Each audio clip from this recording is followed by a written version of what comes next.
on the roads, but the far southeast likely to stay drier and warmer with some sunshine and highs here of 19 or 20 Celsius. Mid-teens more likely where it's raining through the day across England and Wales.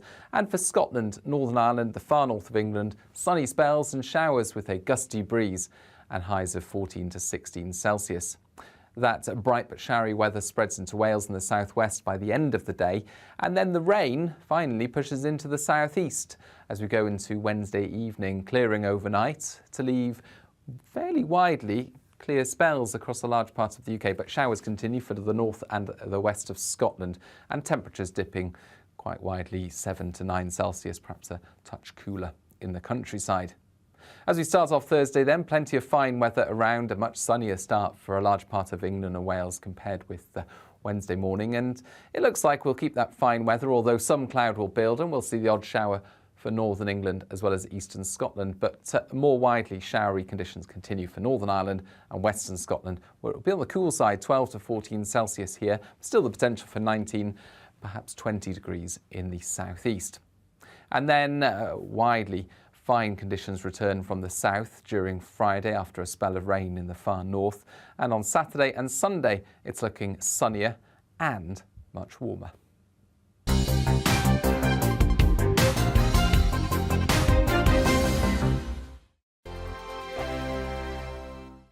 Hello, I'm Michelle Dewberry and you can join me every weekday 6 till 7 on Jubes & Kerr. Me and my panel will get stuck right into the day's events, and I can tell you, in fact, I can warn you, expect some robust debates, some strong opinions and perspectives from both sides of the fence. It's about you at home as well. I love to read out all of your comments, or at least as many as I can. So join me, Michelle Dewberry, Monday to Friday, 6 till 7 on Jubes & Kerr.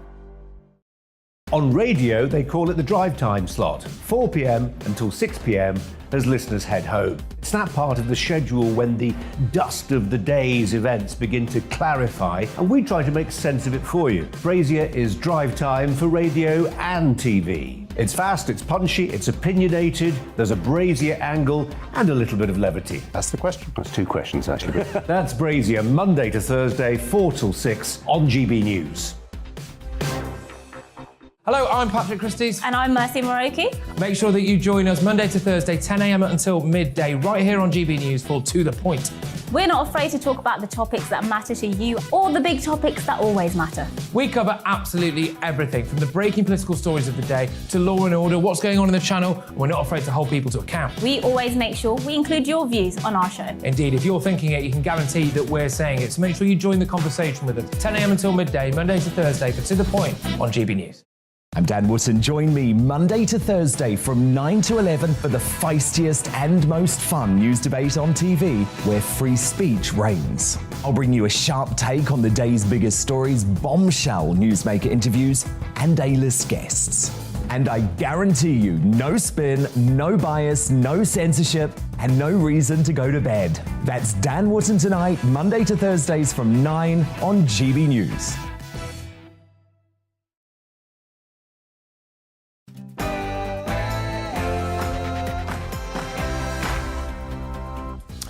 Good morning, everybody. This is To The Point on GB News with me, Patrick Christie's, and Mercy Moroki on your TV, radio and online. Yes, it's Wednesday today, which means one thing. Our show today is entirely viewer-led. Yes, indeed, that's right. You've been getting in touch with us all week, letting us know what you want us to discuss today, and we've delivered. Yes, we sure have. We've got the royals, faith schools, railways, the death penalty, and much more as well. And the most important bit, your views. So get in touch and tell us what you're thinking at gbviews@gbnews.uk. Yeah, that's all coming up in just a moment. But first, your morning's headlines with Rosie.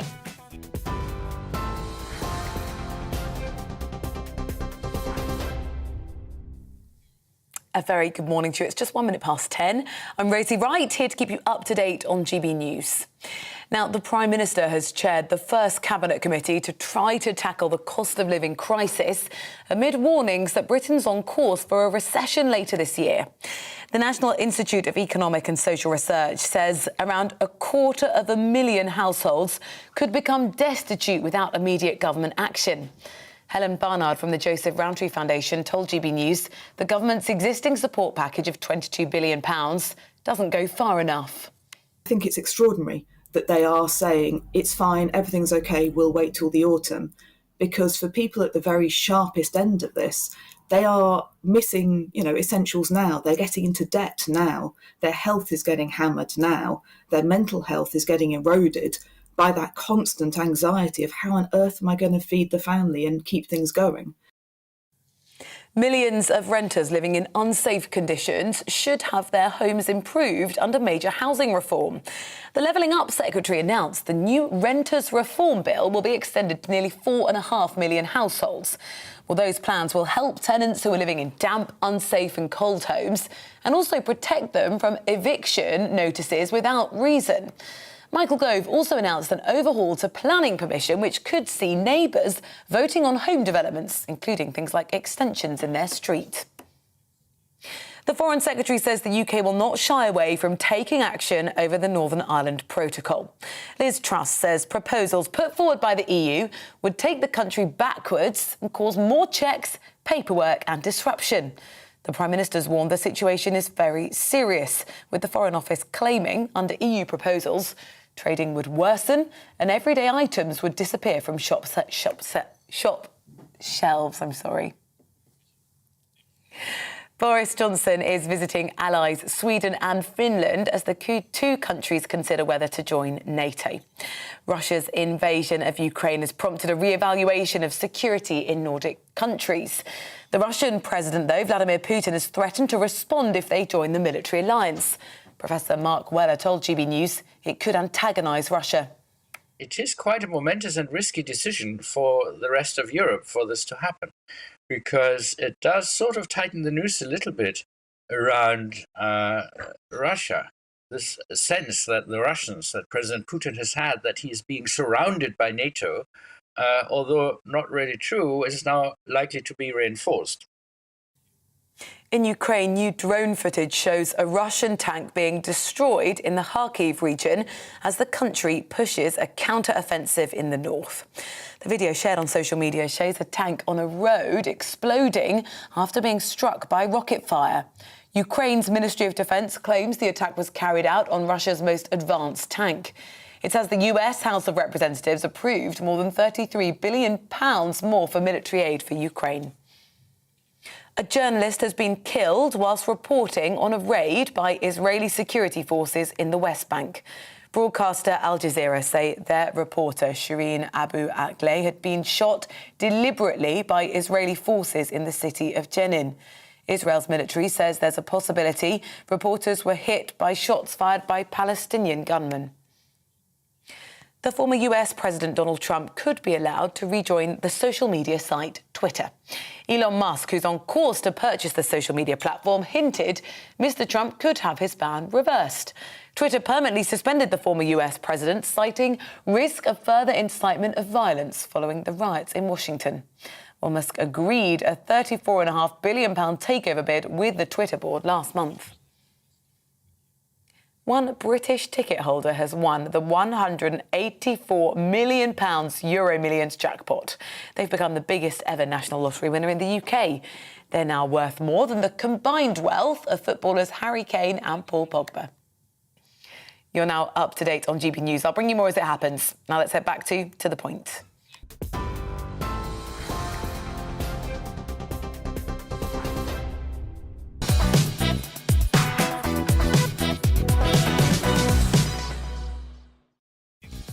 A very good morning. It's 10:06 and it's Wednesday, and this is To The Point on GB News with me, Mercy Moroki, and Patrick Christie's on your TV, radio and online. Well, Wednesday means one thing and one thing only on this show. The whole agenda is entirely led by what you want to hear about. That's right. We've been asking you all week to get in touch and set the agenda for us, and you have not disappointed. Yes, you've asked us to discuss Camilla, Duchess of Cornwall, because many of you have mixed feelings about her. So who better to talk to than someone who has just finished Camilla's biography, Angela Levin, and she'll be joining us to discuss exactly what's going on there. Yes, and of course we're live across the whole of the UK and beyond. So on the request of you, our viewers and listeners, we're looking to Northern Ireland a bit later. Nationalists have become the largest party in the Northern Ireland Assembly for the first time and have hailed a new era for the nation. Well, a historian will answer all your questions about that. Yes, indeed. And Train fares, a thorn in the side of many commuters and one that isn't going away. Against the backdrop of a cost of living crisis, some of you got in touch to say, is it time to nationalise the railways? Could nationalised railways be run efficiently? A transport expert, an economics professor, will join us to explain. Yes, and stay tuned as well for the second hour. We are here till midday, of course. We'll address your questions on NHS wastage, on the death penalty for the worst criminals, and we've even got a bit of Trump, not the man himself, but we'll be talking about that very soon. Absolutely packed show, but don't worry, we'll still make time for your views as usual as well. Get on your phone or computer, send them in gbviews@gbnews.uk.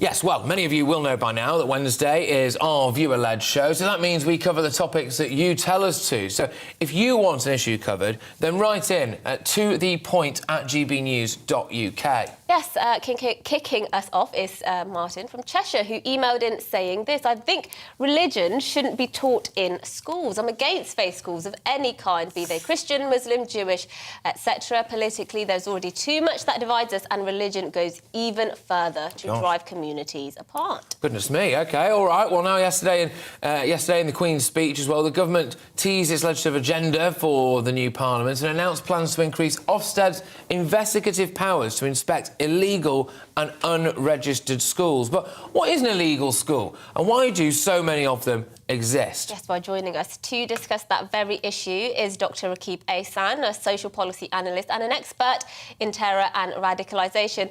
Good morning. Rakib, you actually did your PhD in social integration, and part of your day job is looking at why certain policies do work, why some don't work. So let's begin with faith schools. And this question from one of our viewers or listeners, Martin from Cheshire. He thinks they're divisive, that they're not good for social cohesion, and thinks they should be scrapped. So should we ban faith schools?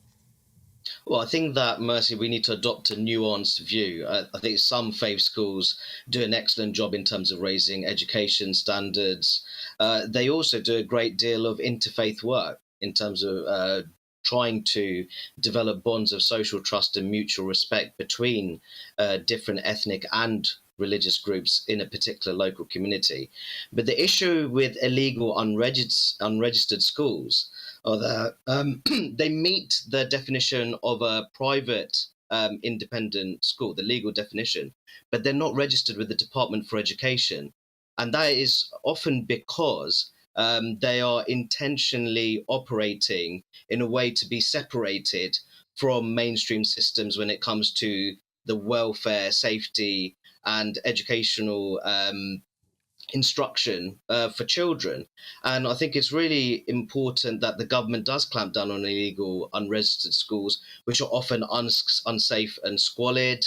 The Chief Inspector of Ofsted, Amanda Spielman, recently said that these are not conditions that she would even put a dog in, never mind a human child.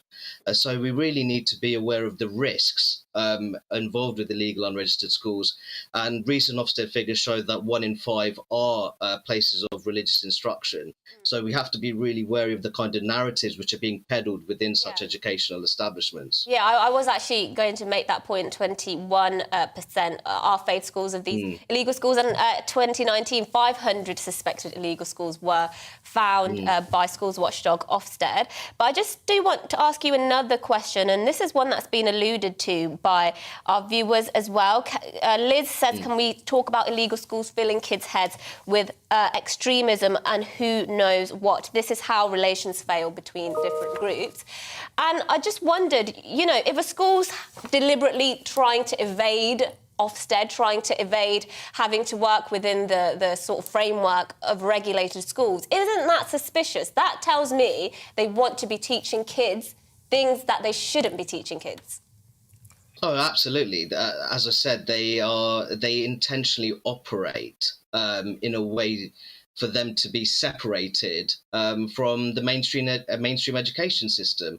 And much of that will be motivated by the reality that within some of those educational establishments, they want to be teaching material which is not necessarily conducive to aspirations in terms of developing social cohesion in local communities. And I think that Amanda Spielman, the Chief Inspector of Ofsted, she made it very clear that quite often these illegal, unregistered settings, they're in segregated communities.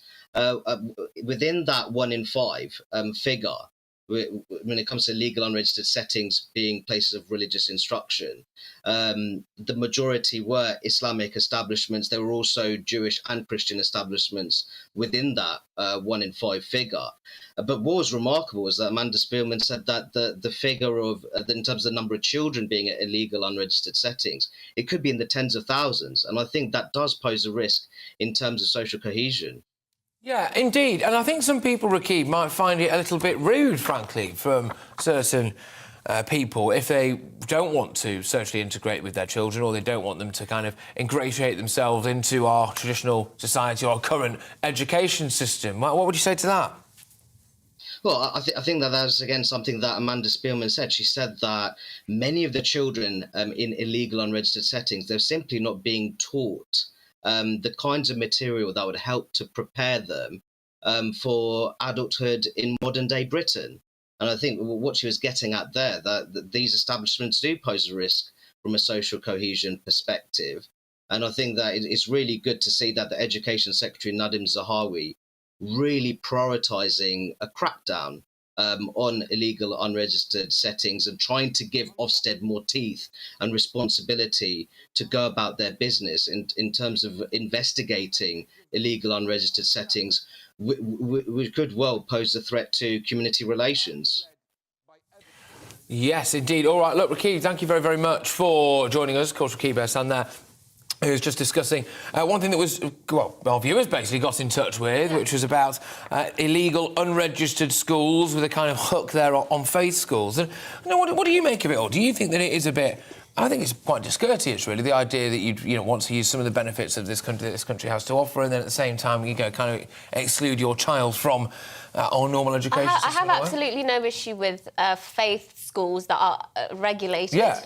Because I think, we have religious freedom in this country, and that is rightly so. And so we should allow parents to choose whether they want to educate their children within the framework of their religion, whether they be Jewish, Christian, Muslim.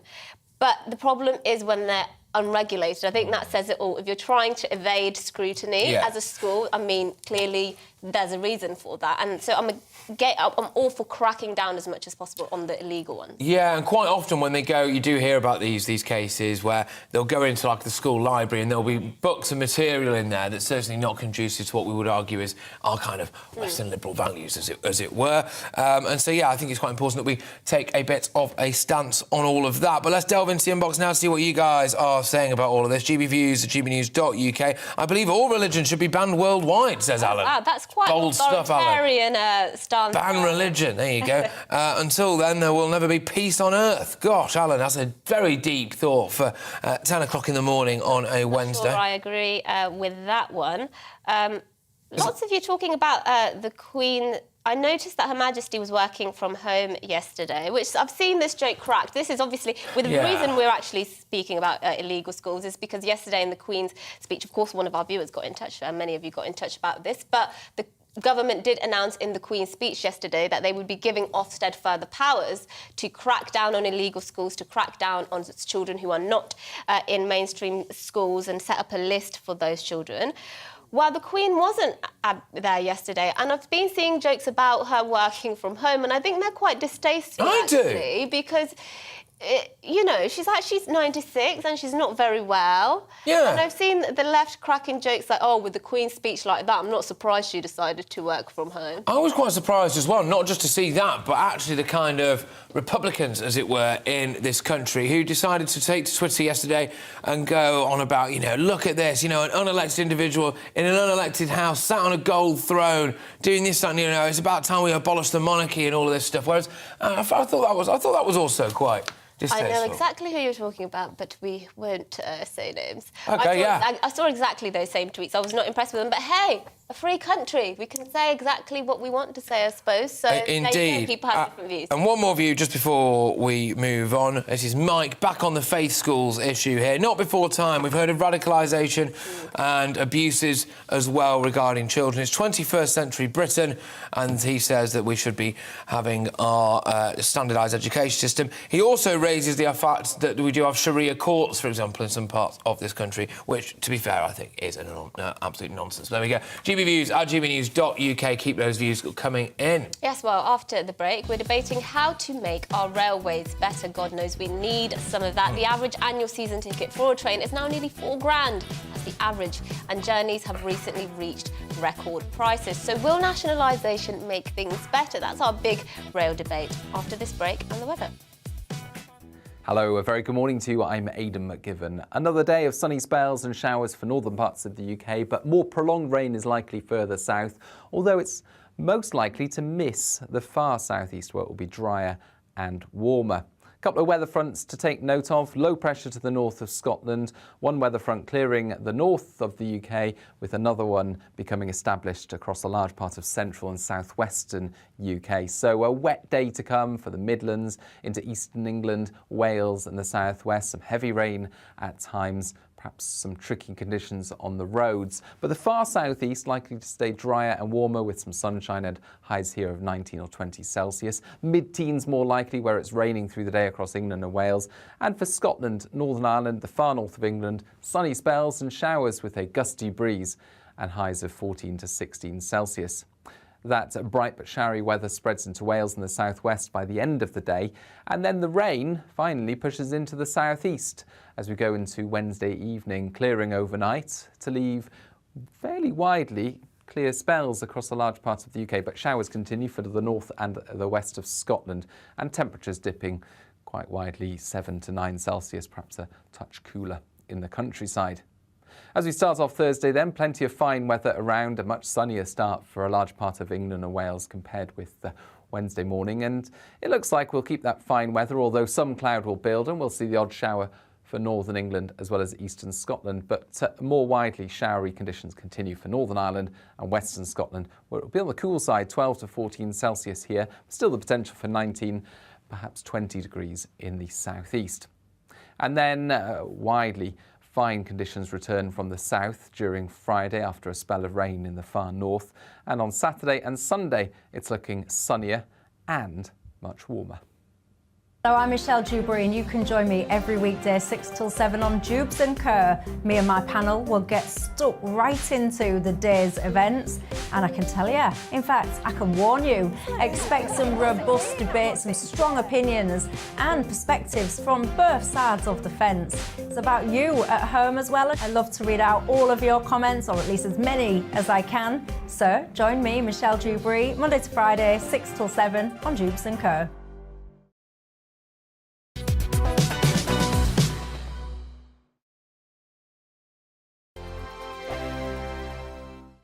Hello, I'm Michelle Dewberry and you can join me every weekday 6 till 7 on Jubes and Kerr. Me and my panel will get stuck right into the day's events, and I can tell you, in fact, I can warn you, expect some robust debates, some strong opinions and perspectives from both sides of the fence. It's about you at home as well. I love to read out all of your comments, or at least as many as I can. So join me, Michelle Dewberry, Monday to Friday, 6 till 7 on Jubes and Kerr. On radio, they call it the drive time slot, 4 p.m. until 6 p.m. as listeners head home. It's that part of the schedule when the dust of the day's events begin to clarify, and we try to make sense of it for you. Brazier is drive time for radio and TV. It's fast, it's punchy, it's opinionated, there's a Brazier angle and a little bit of levity. That's the question. That's two questions, actually. That's Brazier, Monday to Thursday, 4 till 6 on GB News. Hello, I'm Patrick Christie's. And I'm Mercy Moroki. Make sure that you join us Monday to Thursday, 10 a.m. until midday, right here on GB News for To The Point.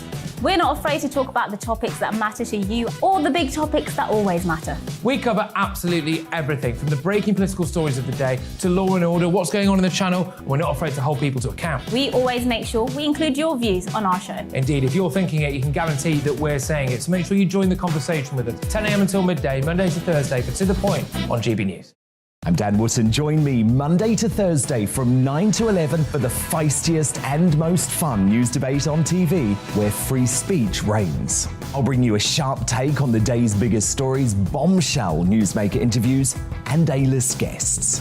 And I guarantee you, no spin, no bias, no censorship, and no reason to go to bed. That's Dan Wootton Tonight, Monday to Thursdays from 9 on GB News.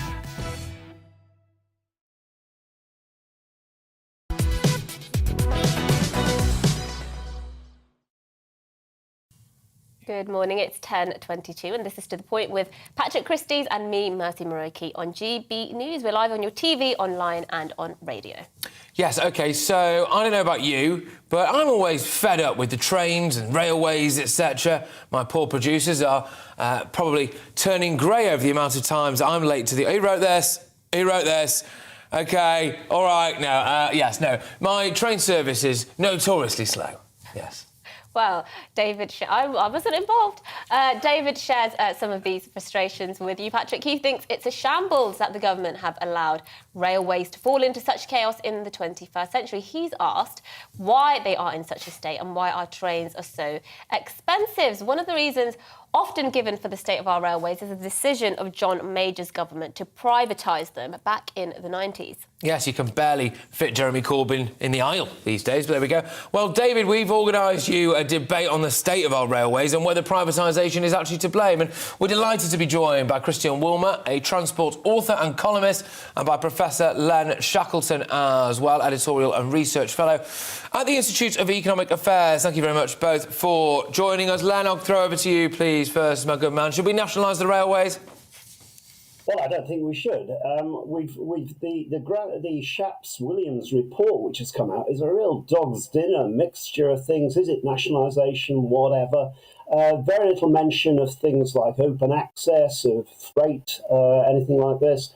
Focus on, I've just been reading what they said in the Queen's speech. It says, clear lines of accountability, joined up leadership, customer-focused railway, no cliches omitted. So is this really nationalisation? I don't know, and I'd be very interested to hear what Christian has to say about this. He's got a new book out, I think, about the former British Rail, and let's hear what he has to say about it.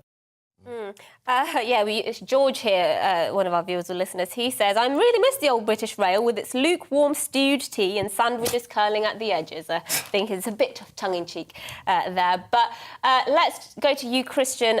Look, the rail fares are incredibly expensive. I think the average annual season ticket now is £4,000 and some of them go up to £6,000, £7,000. I mean, would nationalisation have an effect on that? What kind of effect do you think it would have? Because ultimately that's what people care about, isn't it? Cheaper rail fares. Well, let's first of all debunk the thing about sandwiches. I write about this in my book, which is called British Rail, A New History, out next month with Penguin. And actually, the sandwiches were excellent. British Rail actually invented shrink-wrapped sandwiches. And had people like Prue Leaf on the board to improve catering.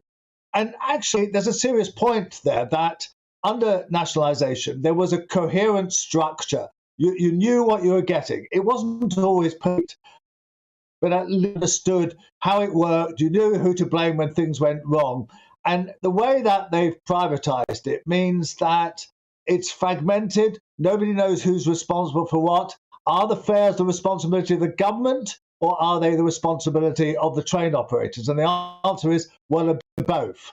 And so they're moving towards a new structure, but I'm worried that they're going to replicate all the mistakes that have been made under privatisation. When it comes down to it, the railways need national subsidy. No other railway in the world kind of pays for itself, so you need subsidy. You're bound to have government involvement, but what you don't want is the government running the railways on a day-to-day basis. You want it to be run by expert managers with a budget that is absolutely clear, and they have to kind of fulfill, whatever criteria the government sets them. But the idea that I'm worried about is that we're going to get, yet more muddle and not a coherent structure. Yeah, Len, let's just go to you. Obviously, you're at the Institute of Economic Affairs, and, you know, I don't mean to brag, but I'm a 90s baby, so I don't quite recall sort of John Major's government in vivid detail and why the arguments that were flying around at the time when it came to privatisation. But what is the economic case for nationalisation at this point in time? Because, you know, the government's running out of money for most things. Well, I agree. I think there's as your viewers suggest, you know, there's a lot of complaints about the railways. A lot of them are down to things like delays, confusions, which is really down to the already nationalised network rail rather than the train operating companies. The cost of railways, I mean, this is, you know, essentially, although we're upgrading it, this is a 19th century technology. It's very expensive to maintain. It's very expensive to run railways. And the comparisons with other countries are fairly meaningless because we're talking about subsidies. Do we think that the general taxpayer ought to cough up and keep fares very low? Well, why do that? Because, you know, 4 out of 10 people never set foot on a train from one year to the next. So why should the general taxpayer subsidise fares? Yeah, we can do it, I suppose, but there are many, many calls on government spending at the moment, post-COVID, and I don't think just shoveling more money into the railways is the way to do it. OK, well, I'll lob it back over to the other side and just say, look, you know, I suppose we keep hearing, don't we, about environmentalism and, you know, that we need to get, to grips with this big green agenda, etc. Well, at the moment, if people don't want to take the trains or they can't take the trains or they can't rely on the trains, then they're more likely to keep driving, aren't they? Yes, I mean, that's a typical Institute of Economic Affairs answer, and it's plainly wrong. The reason why that even the 4 out of 10 people who don't use the railways benefit from them is precisely what you suggest, that if there weren't the railways, there'll be massive traffic jams everywhere. There would be no longer the kind of benefits you get by enabling people to get into city centres cheaply and effectively. There would be much less contribution to the green agenda and so on. What the Institute of Economic Affairs never understands is a thing called externalities, which is, in other words, that even if you never use the railways, you benefit from them because of all the things that I've mentioned. And so that's why we need a railway network. That's why it's very important that it is subsidised and supported in the same way that the education is, the army is, the police are, and so on. It's a social service that also happens to be a transport service. Yeah, let's just let Professor Len Shackleton get back to that because he's put some criticism towards. He said you were completely wrong. Well, yeah, I know Christian's views on the IEA from the past. There are externalities. No serious economist would deny that. I teach this stuff all the time. But what kind of value would you put on these externalities, Christian? And how big a subsidy do you think the taxpayer should make on this? You know, the taxpayer coughed up an extra £14 billion during COVID on top of the already large subsidies given. Do you want put a figure on it? Tell us by how much the taxpayer ought to cough up for this. Okay, all right. Well, let's do that then, because we're a bit pressed for time. So, Christian, go on. You put a number on it. Well, I think you pay enough to have a good railway service accessible to all and at a relatively reasonable price. Just in the same way that you subsidise the roads. Nobody's actually saying that we ought to close bits of the network because nobody uses it very much. The railways are heavily used. They'll be used more if the fares were kind of reasonable. And I hope your train comes on time. Good stuff. All right, well, look, both of you, thank you very, very much, of course. That is Christian Woolmer, transport author and columnist, and Professor Len Shackleton, editorial and research fellow at the Institute of Economic Affairs. I enjoyed that, actually. And one of your comments even got a smile out of notoriously stony-faced Professor Len Shackleton. So well done, you. Yeah, thank you. Yeah, good. Okay. Right, well, let's delve into the inbox. GBViews at gbnews.uk. Trains. Patrick, working from home has killed the railways. Billions were pumped into keeping the trains running during the pandemic on the expectation the passengers would return, and they haven't. I wonder whether or not there's some truth in that. But seriously, the ones that I get if I'm back in Manchester, I'll get to come back down to London. I just can't. I simply cannot rely on these trains anymore. It was Virgin, then Avanti took over, and then now, especially on a Sunday, the last 4 times I've gone to get a train, I've got there, or just before I got there, and they've cancelled them. And whether it's staff shortage or then you end up piled onto one train. Quite good experiences with trains, but sticking on the issue of nationalisation, Mike here, or Mick, says the unions will hijack any nationalised industry as they did in the past. So he's worried about how it might all be politicised if we go back to nationalisation. We see a bit of that with the tubes, don't we?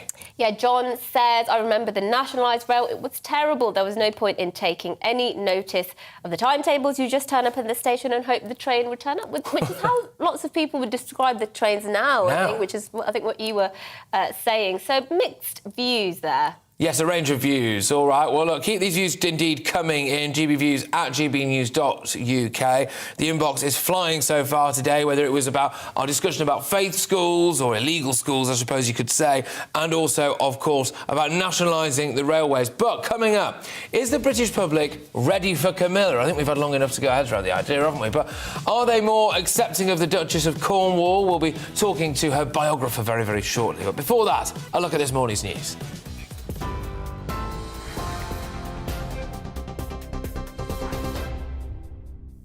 Good morning, it's 10:32. I'm Rosie Wright, here to keep you up to date on GB News.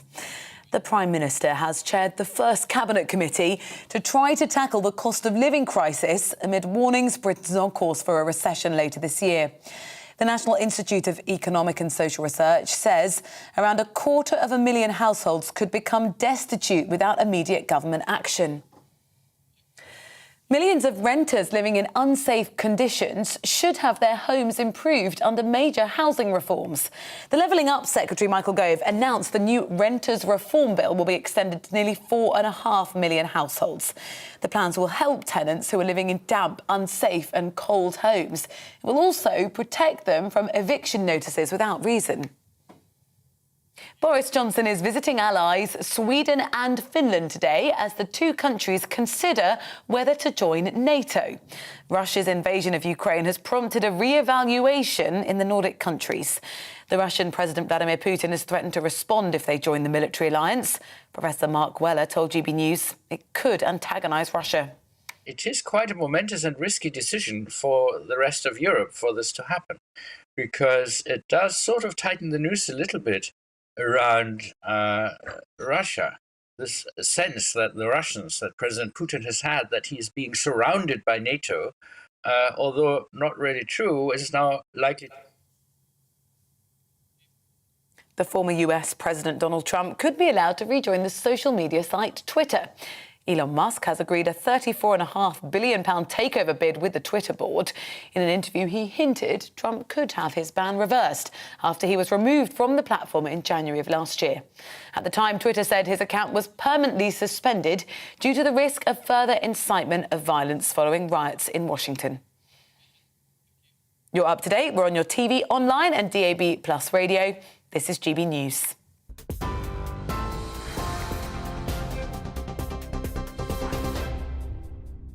Direct Bullion sponsors the Finance Report on GB News for gold and silver investment.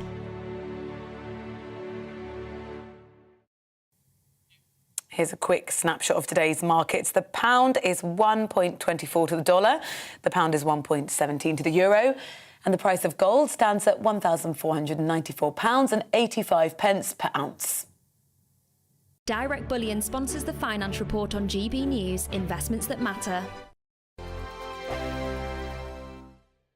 Hello, I'm Michelle Dewberry and you can join me every weekday 6 till 7 on Jubes & Kerr. Me and my panel will get stuck right into the day's events And I can tell you, in fact, I can warn you, expect some robust debate, some strong opinions and perspectives from both sides of the fence. It's about you at home as well. I love to read out all of your comments, or at least as many as I can. So join me, Michelle Dewberry, Monday to Friday, 6 till 7 on Jubes & Co. On radio, they call it the drive time slot, 4 p.m. until 6 p.m. as listeners head home. It's that part of the schedule when the dust of the day's events begin to clarify, and we try to make sense of it for you. Brazier is drive time for radio and TV. It's fast, it's punchy, it's opinionated, there's a Brazier angle and a little bit of levity. That's the question. That's two questions, actually. That's Brazier, Monday to Thursday, 4 till 6 on GB News. Hello, I'm Patrick Christie's. And I'm Mercy Moroki. Make sure that you join us Monday to Thursday, 10 a.m. until midday, right here on GB News for To The Point.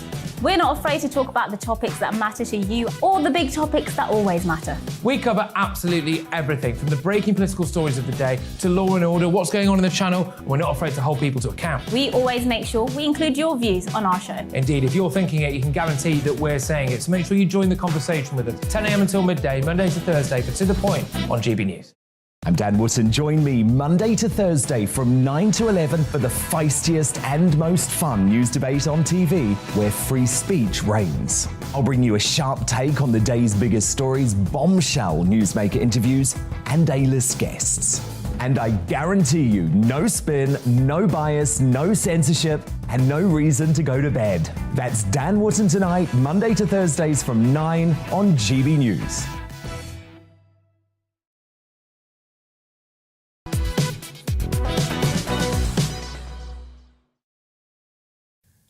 Good morning, everybody. It's 10:37, about to go 10:38, actually, with me, Patrick Christie's, and Mercy Moroki on GB News here, and we're live on your TV, online and radio this morning. Yes, now many of you have been getting in touch regarding the results of the local elections, particularly in Northern Ireland, wondering what the results there mean for the union, with Sinn Féin winning the most seats, of course. What does that actually mean, especially for Northern Ireland and Ireland, the relationships there? James wrote in to ask, does Sinn Féin's victory mean the UK will lose Northern Ireland to the Republic? Very good question. Yeah, well, joining us now to unpack the results and give our viewers and listeners a little bit more information is John Tong, British and Irish politics professor at the University of Liverpool. Thank you so much for joining us. Well, let's try and answer that one as directly as we possibly can then. Are we going to lose Northern Ireland from the UK, do you think? Certainly not in the short term. There's only one person that can call a referendum on whether Northern Ireland joins the Irish Republic and to create a united Ireland, and that's the British Secretary of State, Brandon Lewis. He's only obliged to call such a referendum if it appears to him that a majority within Northern Ireland favour a united Ireland. We're not at that stage yet. Sinn Féin did very well in the elections, obviously, and have become the largest party in Northern Ireland. But if you look at the combined Irish nationalist vote, that's Sinn Féin plus the SDLP's vote at the election last week, it comes to around 40%. So there's still another 10% for Irish nationalists to put on at the moment before you could say there's a majority in favour of a united Ireland. It's not impossible, but we're some way from it yet. And another question that lots of people have been put, they've been quite concerned about what this means politically and for social relations in Ireland. Of course, there's that history of that sectarian violence. Helen has got in touch. If Sinn Féin's now running Northern Ireland, could it mean the return of the IRA? I mean, what's going to happen there in terms of nationalist extremism? No, the IRA has virtually gone away. There are some splinter groups out there trying to claim the title deeds of the IRA. Sinn Féin don't like them is the short answer to that. Sinn Féin, of course, emerged from the provisional IRA. Sinn Féin itself was a cheerleader for the IRA for many years, but Sinn Féin went through a peace process, and now it's pursuing a constitutional democratic path towards a united Ireland. It's certainly not given up on a united Ireland, and Sinn Féin still won't use the term Northern Ireland, but it doesn't want anything to do with violence in pursuit of a united Ireland. So it's been very critical of organisations which have carried on violence. It was critical, for example, of the new IRA, which killed Lyra McKee a couple of years ago, the journalist Lyra McKee. So, Sinn Féin has moved on. I think that the final route along that road was in 2007 when Sinn Féin decided it would support the police service of Northern Ireland which, given the history of Sinn Féin and the IRA, where you had nearly 300 police officers killed during the conflict, I think that was the final step for Sinn Féin along the road towards a constitutional path. It's violence. The IRA violence wasn't getting anywhere in terms of United Ireland. You can argue, is the democratic route getting closer to United Ireland? Probably a little. Certainly, probably achieving more than violence was.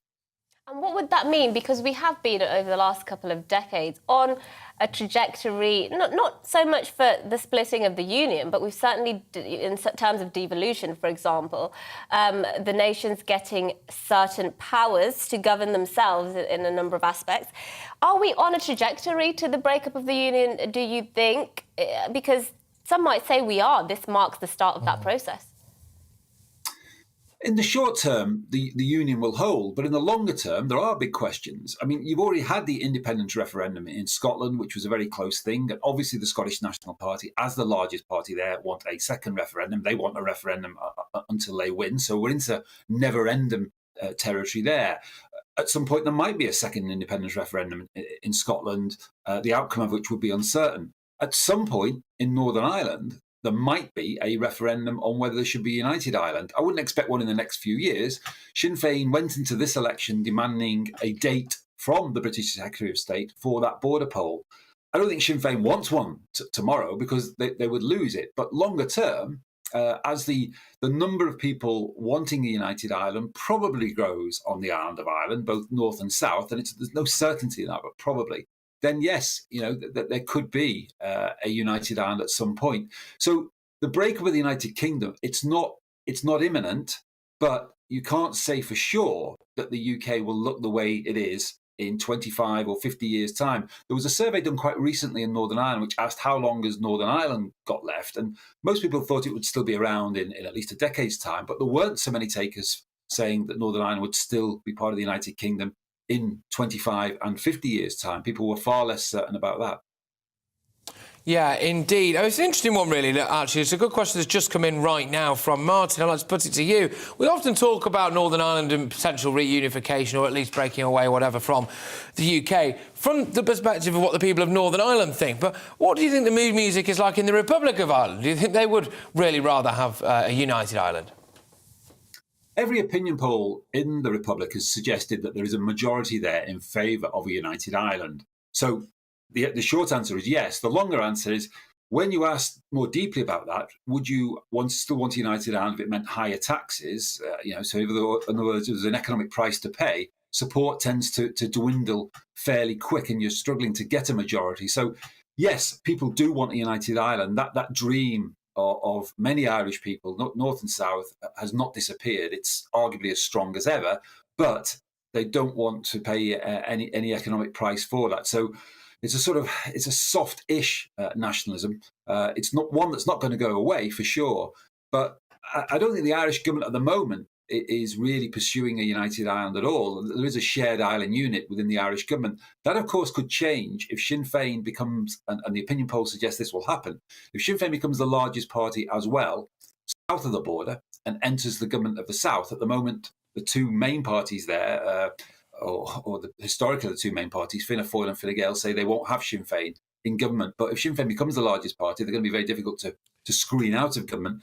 They would certainly then start trying to produce a blueprint or a green print for a united Ireland, and that may again change things. I've no doubt there was a referendum in the south tomorrow. There would be a majority in favour of united Ireland, although it's hard to say how big that majority would be. But in Northern Ireland, there wouldn't be a majority in favour of a united Ireland. We're still not there, and ultimately there has to be consent from both parts of the island for there to be a united Ireland. Yeah.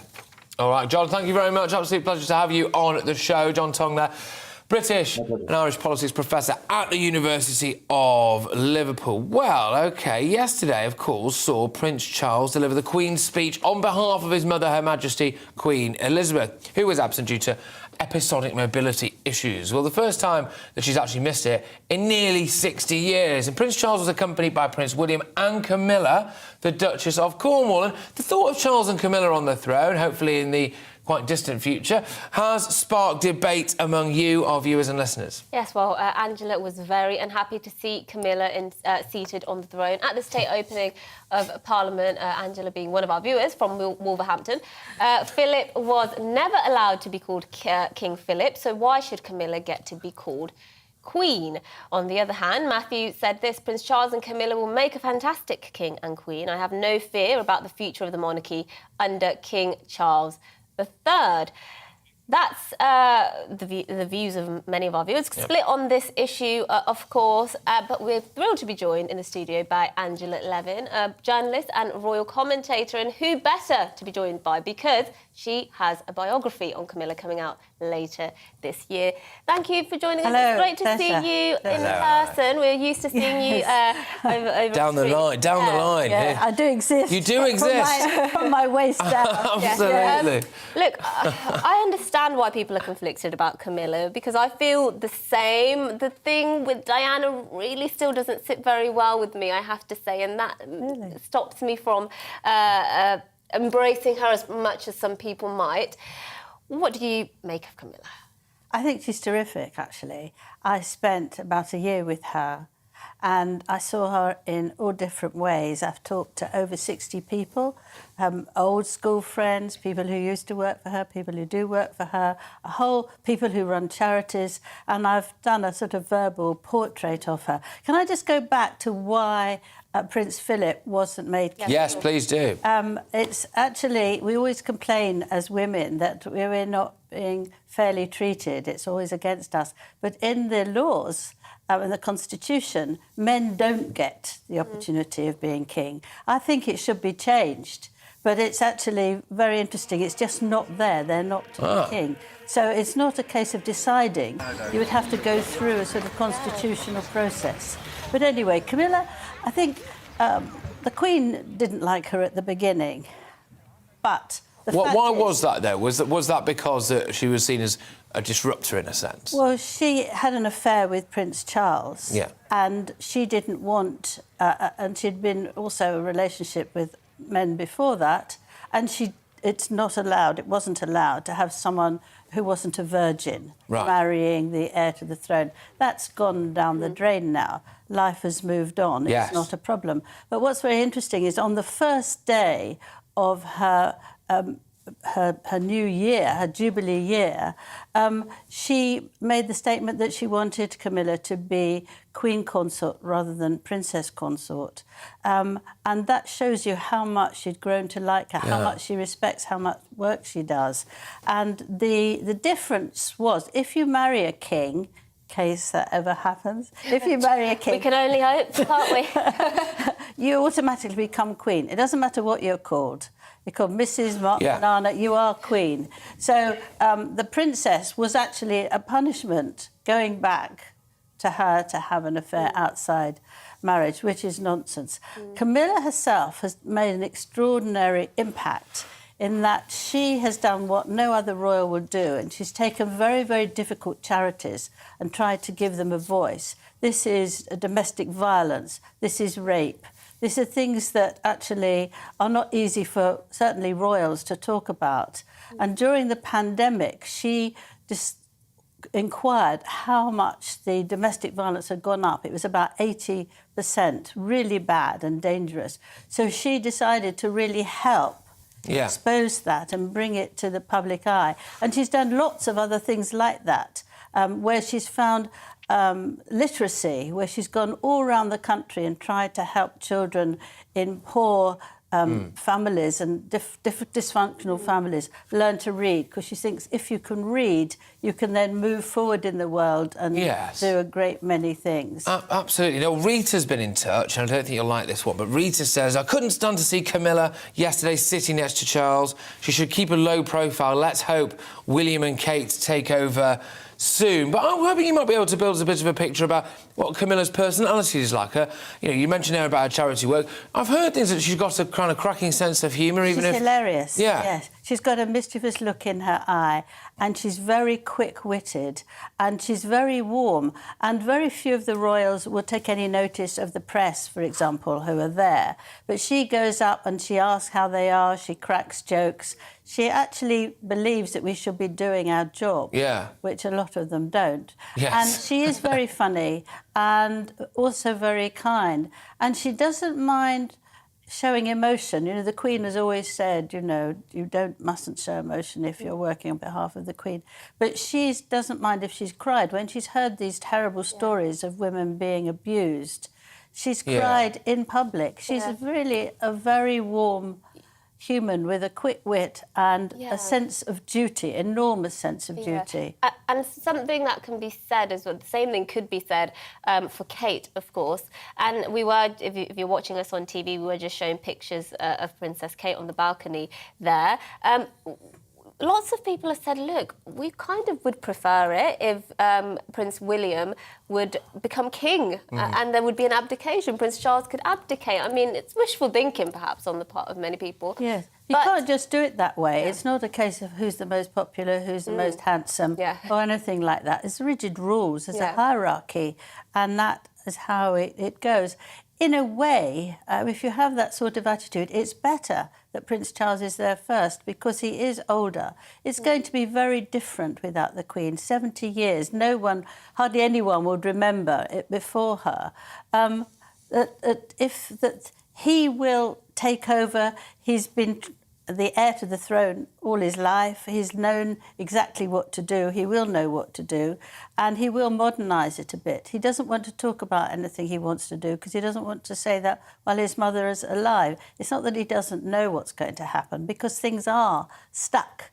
She doesn't want any more change, and you would have to respect that when she's 96. I think I can't help but feel as though Camilla's popularity has risen because as Prince Harry's popularity has decreased, and with Prince Harry basically kind of alluding to the fact that he doesn't appear to want to have too much to do with her or see her, I think that endears her more to the British public.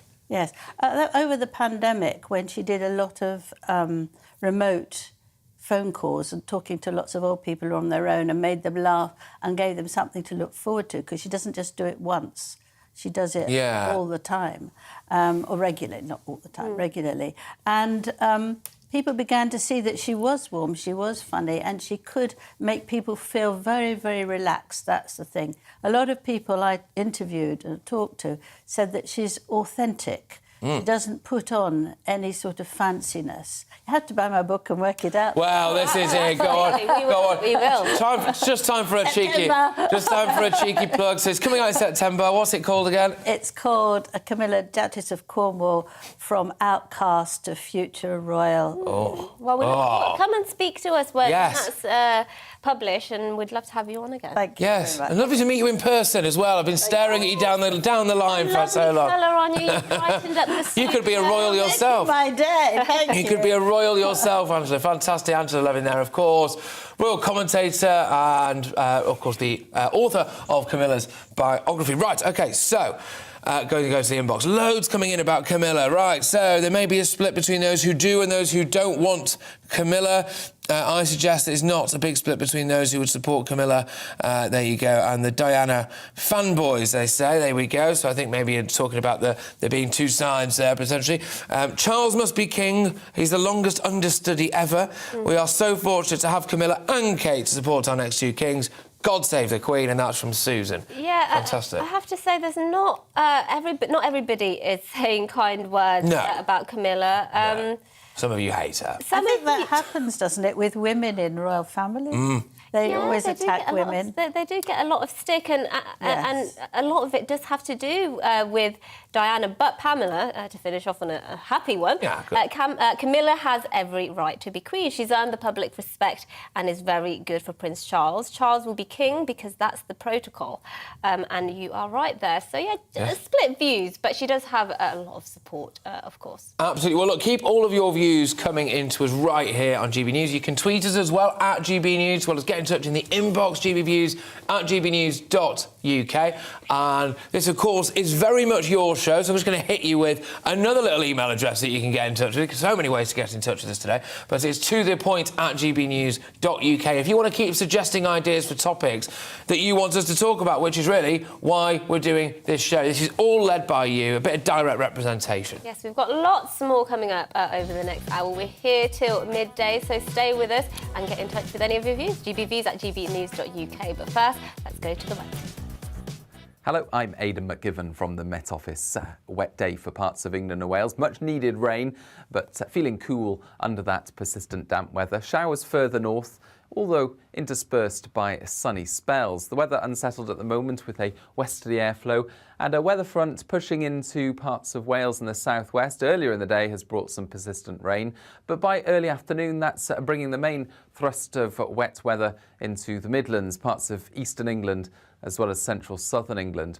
Heavy rain at times, a breeze along the English Channel and the southeast, staying dry just ahead of the rain there for a time. But brighter skies follow further north and west, albeit with some heavy showers and a blustery wind, with temperatures at 14 Celsius for Glasgow, 17 Celsius as the rain clears, but feeling cool under the wet weather, which does finally push through southeast England and clear away into the continent through the evening, and then clear spells overnight, but further showers will arrive into northern western Scotland and perhaps parts of Northern Ireland.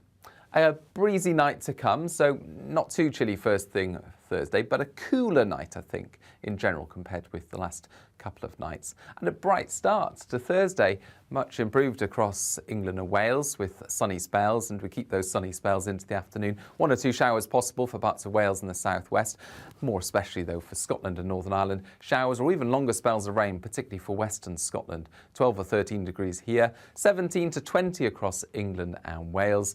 And it's going to be breezy once again for many, so it's going to be feeling a little cooler. But there is a trend towards drier and brighter weather during the next few days heading into the weekend. That arriving from the south, so staying changeable in the north on Thursday and Friday, but by the weekend, long spells of sunshine for many and increasingly warm. Join me, Gloria De Piero, Monday to Thursday at noon for The Briefing. We go to the parts of Parliament that you won't see elsewhere. Plus, there's exclusive interviews with MPs from all parties. But quite often, they paper over the real truth. Why does a working class lad like you join the Tories? That's a good question. Don't miss it, Monday to Thursdays at noon on GB News.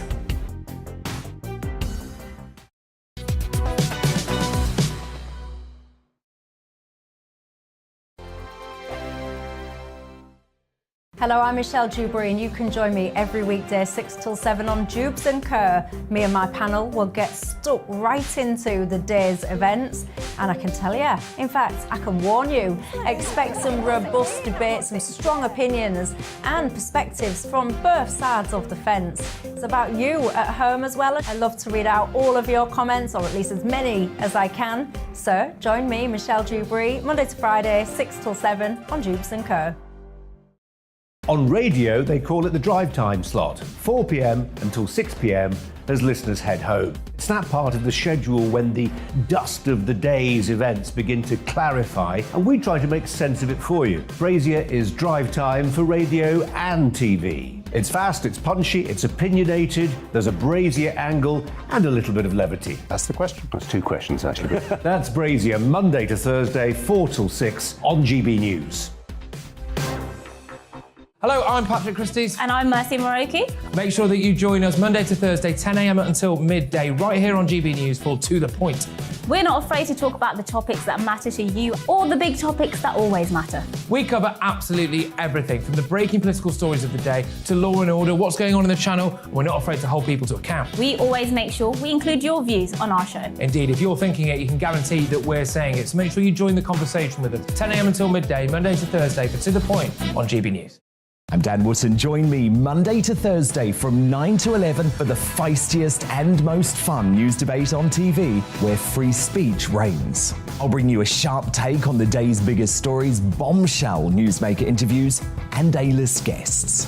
And I guarantee you, no spin, no bias, no censorship, and no reason to go to bed. That's Dan Wootton Tonight, Monday to Thursdays from 9 on GB News.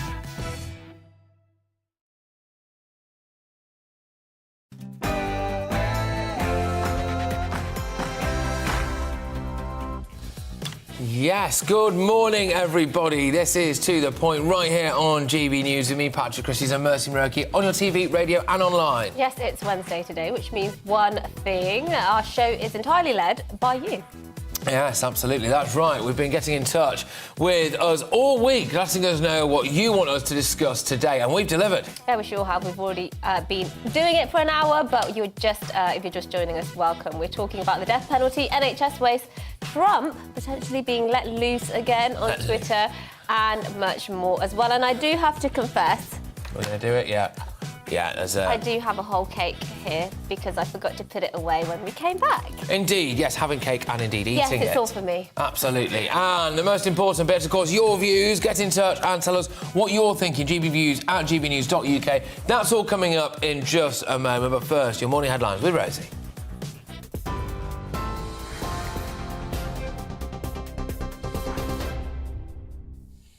Good morning, it's just 1 minute past 11. I'm Rosie Wright, here to keep you up to date on GB News.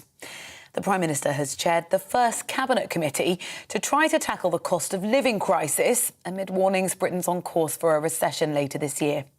The National Institute of Economic and Social Research says around 250,000 households could become destitute without immediate government action. Helen Barnard from the Joseph Rowntree Foundation told GB News the government's existing support package of £22 billion doesn't go far enough. I think it's extraordinary that they are saying it's fine, everything's OK, we'll wait till the autumn, because for people at the very sharpest end of this, they are missing, essentials now. They're getting into debt now. Their health is getting hammered now. Their mental health is getting eroded by that constant anxiety of how on earth am I going to feed the family and keep things going. Millions of renters living in unsafe conditions should have their homes improved under major housing reform. The Levelling Up Secretary announced the new Renters Reform Bill will be extended to nearly 4.5 million households. The plans will help tenants living in damp, unsafe and cold homes and protect them from eviction notices without reason. Michael Gove also announced an overhaul to planning permission, which could see neighbours voting on home developments, including extensions on their street. The Foreign Secretary says the UK will not shy away from taking action over the Northern Ireland Protocol. Liz Truss says proposals put forward by the EU would take the country backwards and cause more checks, paperwork and disruption. The Prime Minister's warned the situation is very serious, with claims under EU proposals trading could worsen and everyday items would disappear from shops in Northern Ireland. Boris Johnson is visiting allies Sweden and Finland today as the two countries consider whether they should join NATO. Russia's invasion of Ukraine's prompted a re-evaluation in the Nordic countries. The Russian President Vladimir Putin has threatened to respond if they join the military alliance. Well, Professor Mark Weller told GB News it could antagonise Russia. It is quite a momentous and risky decision for the rest of Europe for this to happen, because it does sort of tighten the noose a little bit around Russia. This sense that the Russians, that President Putin has had, that he is being surrounded by NATO, although not really true, is now likely to be reinforced. In Ukraine, new drone footage shows a Russian tank being destroyed in the Kharkiv region as Ukraine pushes a counter-offensive in the north. The video shared on social media shows a tank on a road exploding after being struck by rocket fire. Ukraine's Ministry of Defence claims the attack was carried out on Russia's most advanced tank. Well, that's happened as the US House of Representatives approved more than £33 billion more military aid for Ukraine. A journalist has been killed whilst reporting on a raid by Israeli security forces in the West Bank. Broadcaster Al Jazeera says their reporter, Shireen Abu Akleh, had been shot deliberately by Israeli forces in the city of Jenin. Israel's military say there's a possibility reporters were hit by shots fired by Palestinian gunmen. Donald Trump could be allowed to rejoin the social media site Twitter. The platform permanently suspended the former US president in January last year, citing risk of further incitement of violence following the riots in Washington. Well, the Tesla CEO, Elon Musk, agreed a £34.5 billion takeover bid with the Twitter board last month and said Trump being banned was a huge mistake. It alienated a large part of the country and did not ultimately result in Donald Trump not having a voice. He is now going to be on Truth Social, as will a large part of the right in the United States.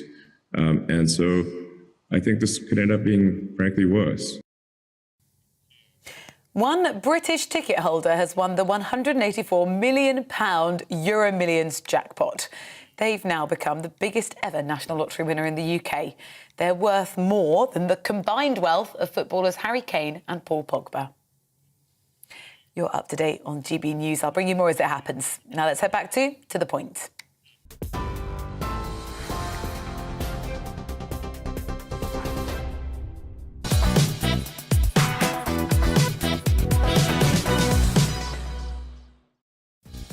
A very good morning. It's 11:06 and it's Wednesday, and this is To The Point on GB News with me, Mercy Moriki, and Patrick Christie's on your TV, radio and online. Well, Wednesday, as you know by now, means one thing and one thing only. This is your show. The whole agenda is entirely led by what you told us you wanted to hear about. Yes, that's right. We've been asking you all week to get in touch and set the agenda for us, and you have not disappointed us. Yes, you've asked us to discuss NHS wastage. So you want to know how the NHS funding is allocated and why spending is going up despite the quality of care seemingly being stagnant. Is it time to admit that the health service is simply not value for money? We'll be joined by someone from Taxpayers Alliance to talk us through your concerns on this. Yes, and we'll be tackling one of the biggest dilemmas in modern justice. Should capital punishment be reinstated for those most heinous crimes? In the UK, how do you justify letting the most serious criminals not pay the ultimate price like many of their victims? Much of America still has the death penalty. Could Britain ever see a return to it? Well, we'll get stuck into the arguments for that. And we'll be casting our eyes across the pond to the United States, where Elon Musk has bought Twitter and has said he thinks it would be right to reinstate former President Donald Trump to the platform after he was banned. How do you feel about this, though, people? And, of course, speaking of presidents, there's been hints that Meghan Markle could consider a political career. Stay with us for all of that. Yes, that's all coming up. That's just a taster, in fact, and we'd love to hear more of your views, so get them in at gbviews@gbnews.uk.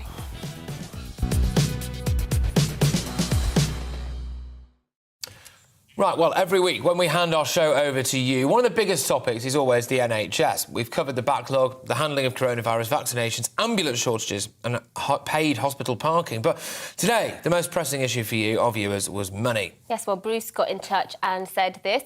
Does the NHS really need more money? It is a fact that the NHS is top-heavy on management, with trust managers paid more than the Prime Minister. More and more money has to be pumped into the NHS, but does not actually improve the front-line services. Well, in December, figures show more than 8,000 health service managers were paid at least 80 grand a year, including 36 who earn more than 250k, at least 8 times more than a qualified nurse. And the Telegraph revealed a 65% increase in NHS management salaries over the last decade. So how does the funding for the NHS work and where does it actually go? Yes, well, we're joined by Duncan Simpson, who's Research Director at the Taxpayers Alliance. I do understand the argument people often make, why are NHS managers paid so much? It's more than the Prime Minister, it's more than nurses and doctors. But isn't it the case that, being the biggest employer in Europe, you do need really well-paid, really skilled managers, and that actually is value for money? Up to a point, yes. I mean, obviously the NHS is as you say, it's a vast organisation. It employs over 1 million people across the UK. I think the the spending for NHS just in England before COVID was £125 billion in 2019-20, the COVID year 2020-21 that was well over £200 million. So yes, it's a vast organisation. Obviously, if you pay peanuts, you get monkeys. But it's certainly the case that this kind of excess we do see time and time again. I think from our perspective, it's sort of the thin end of the wedge when you see quite a few of those, very senior trust managers or, senior communications officers. I was looking just before I came on here. There's a senior comms manager at Guy's and St Thomas's, a trust here in London, on well over £50,000. I mean, it's instructive when you have those kind of roles, which either shouldn't be there or, manifestly, I think, overpaid relative to quite a few other people who also manage large organisations, be that in the public sector or the private sector. Yes, indeed. I mean, the diversity managers always get an absolute kicking when it comes to this kind of topic, don't they? But also, the NHS does dish out quite a lot in compensation for people, quite staggering numbers, in the billions, actually, when it comes to compensation as well, which implies that not only is it not necessarily value for money, it's also not necessarily that good at actually keeping you healthy. That's right. I mean, negligence claims have been going up, year after year. Obviously, we all know there's quite a big COVID backlog, as it were. So that's sort of cancelled appointments or cancelled operations or delayed ones. GP surgeries just, not physically seeing people. So I'd imagine we'll see sort of a further increase over the coming years as quite a lot of that backlog is clear. But yes, unfortunately, as you say, I mean, we see that time and time again in the public sector, not least in the NHS. And so, getting to grips with that kind of issue is something that ministers of all parties over many decades, frankly, have just not really properly addressed. And I think, for me, there's a few sort of key examples of NHS waits that really stick out. Something called ghost patients. So this was an estimate a few years back from the Public Accounts Committee, which showed that there are 3.5 million people who are ghost patients. What does that mean? It effectively that GP surgeries is given sort of an annual payment basically for each patient, but a lot of these patients just aren't there. So, for example, they've either died, or it might be for example, EU nationals who've briefly lived in the UK but have now left the country. So there's a lot of money going into that, and about £550 million was the estimate. So those kind of examples are quite worrying. Added to which, we published a paper quite recently looking at the total sort of estate spending. So it's quite frankly, quite dull stuff in terms of how the estate's actually managed. So, for example, energy costs, there's huge variation across the UK. If it was the case that, the trust, which did it most cost effectively, if that was followed across all trusts in England, then the annual saving would be about £150 million. Apply that kind of mentality across the entirety of the NHS estate, and you sort of, realise good savings from this. But unfortunately, that's not the mentality currently in government, or many previous ones as well. Yes, so if, you were advising, who do we have now, Sajid Javid, the Secretary of State for Health, and his priority was to cut that waste. I know you've given a couple of examples of waste there. What would you be advising him? Because the government are doing the opposite, aren't they? They're pumping more money into it as the solution. But as you say, we are spending an awful lot. What would you say to him as a way to get the NHS being more efficient? Well, the NHS in England, at least, is going through another very big reorganisation. We had something called clinical commissioning groups, which were created in, I think, 2013. And what that tried to do is sort of combine quite a few elements of primary care, so, mental health, GP surgeries, elective surgery as well. Through that, that's essentially being sort of reorganised and renamed. So it is already the case that the NHS is going through quite a big reorganisation. I think from our perspective, it's key across all of the public sector. Accountability is absolutely key. A lot of health spending is very much devolved, not really in Wales and Scotland, but through a lot of these trusts as well, and these new bodies which are being created.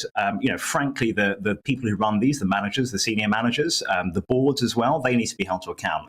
There needs to be much higher willingness from ministers and slightly further down, frankly, to fire people when these kind of things which go wrong. We see this time and time again happen. So I think that needs to be absolutely key for the health secretary and across the UK as well. Accountability is key. Frankly, people need to be fired when things go wrong. Good stuff. All right. Well, look, thank you very, very much. It's been fantastic to have you on the show. We'll have to do it again very, very soon. That's Duncan Simpson there, of course, from the TPA. Now, we're going to delve into the world of my inbox here. Yes, we've had lots about Camilla, actually, because we were speaking about how divisive Camilla can be as a character, because some people seem to really like her and think she is ready to be queen, and some people don't have very nice words to say about her. For example, Gwen says, "Hi, Mercy and Patrick. I'm all for Camilla being queen. I like her when all the fallout from Charles and Diana was going on. Camilla never once spoke about it and just got on with her life. She acted dignified." On the other hand... Sorry, hang on a minute. That's a bold view. So, as Charles and Diana were splitting up largely because of Camilla. She was acting very dignified. Yeah, I can see the contradictor there. Look, I'm uncomfortable with her, quite frankly, but Eileen, on the other hand, says absolutely she should not be queen. As for doing good works, having a sense of humour, so what? None of that takes away from what she did. Neither does it make up for the lives she helped destroy. She'll never be recognised as my queen. So you can just see just how divisive she is as a character. Look, I must say, I liked it when she started laughing almost uncontrollably at Harry and Meghan's funeral. Funeral wedding. That's a Freudian slip, isn't it? Yeah, sorry. Wedding, there we go. That one will make... Someone will clip that and put it on Twitter very shortly. We've collectively killed and now accused Camilla of laughing at their death as well. So apologies about that, everybody. No, definitely meant wedding. But yeah, when that guy was doing his kind of, it's all based off of love stuff, and Camilla... Was she laughing? Oh. Yeah. She was giggling uncontrollably, yes. Just like to clarify, if anyone from the palace is watching, both Harry and Meghan, as far as we were, not dead, and if they were dead, Camilla wouldn't be laughing about it. So there we go. Right, let's go back to Trump. Yes, go on. The people are saying, yes, we absolutely really want him back on Twitter. That seems to be the main thrust of things going on with Elon Musk, saying that he would reinstate the former president. Yes, and we've got one on the NHS as well. Chaz, who is a veteran, says... not that it's necessarily relevant, but you've put it in the email, so why not? Why do MPs roll their sleeves up when they visit hospitals? Which is a good point. It's not like they're going to start mucking in, is it? It's like, there's some open heart surgery going on over here. I can't do this. Which is, that's the thing Chaz has taken away from that whole discussion, which is a fair point. Look at where we're showing pictures of Sajid Javid, Health Secretary, at the moment. Obviously, radio can't see this, but we are showing pictures of Sajid Javid with his sleeves rolled up, which is something politicians always do when they visit hospital. Yeah, they do tuck their ties in as well. I don't think Sajid's wearing one there, is he? But if they are, they tuck the tie in. But it's a bit like the George Osborne luminous vest thing, wasn't it? The hard hat, the luminous vest. I quite miss politicians looking casual, or rather David Cameron and George Osborne. They had an air of coolness about them, dare I say. I think they did. George Osborne? Yeah, I quite liked George Osborne. I thought George Osborne had an air of slime. Anyway, right, OK. So, after the break, we're going to be discussing the arguments on both sides of the capital punishment debate. Do you think we should bring back the death penalty for most of those serious cases? Let us know. But first, it is the weather. Hello, I'm Aidan McGivern from the Met Office. Wet day for parts of England and Wales. Much needed rain, but feeling cool under that persistent damp weather. Showers further north, although interspersed by sunny spells. The weather unsettled at the moment with a westerly airflow, and a weather front pushing into parts of Wales and the southwest earlier in the day has brought some persistent rain. But by early afternoon, that's bringing the main thrust of wet weather into the Midlands, parts of eastern England, as well as central southern England. Heavy rain at times, a breeze along the English Channel and the southeast, staying dry just ahead of the rain there for a time. But brighter skies follow further north and west, albeit with some heavy showers, and a blustery wind with temperatures at 14 Celsius for Glasgow, 17 Celsius as the rain clears, but feeling cool under the wet weather, which does finally push through southeast England and clear away into the continent through the evening, and then clear spells overnight, but further showers will arrive into northern western Scotland and perhaps parts of Northern Ireland. A breezy night to come, so not too chilly first thing Thursday, but a cooler night, I think, in general, compared with the last couple of nights. And a bright start to Thursday, much improved across England and Wales with sunny spells, and we keep those sunny spells into the afternoon. 1 or 2 showers possible for parts of Wales and the southwest, more especially, though, for Scotland and Northern Ireland. Showers or even longer spells of rain, particularly for western Scotland. 12 or 13 degrees here, 17 to 20 across England and Wales. And it's going to be breezy once again for many, so it's going to be feeling a little cooler. But there is a trend towards drier and brighter weather during the next few days heading into the weekend. That arriving from the south, so staying changeable in the north on Thursday and Friday, but by the weekend, long spells of sunshine for many and increasingly warm. Join me, Gloria De Piero, Monday to Thursday at noon for The Briefing. We go to the parts of Parliament that you won't see elsewhere. Plus, there's exclusive interviews with MPs from all parties. But quite often, they paper over the real truth. Why does a working class lad like you join the Tories? That's a good question. Don't miss it. Monday to Thursdays at noon on GB News.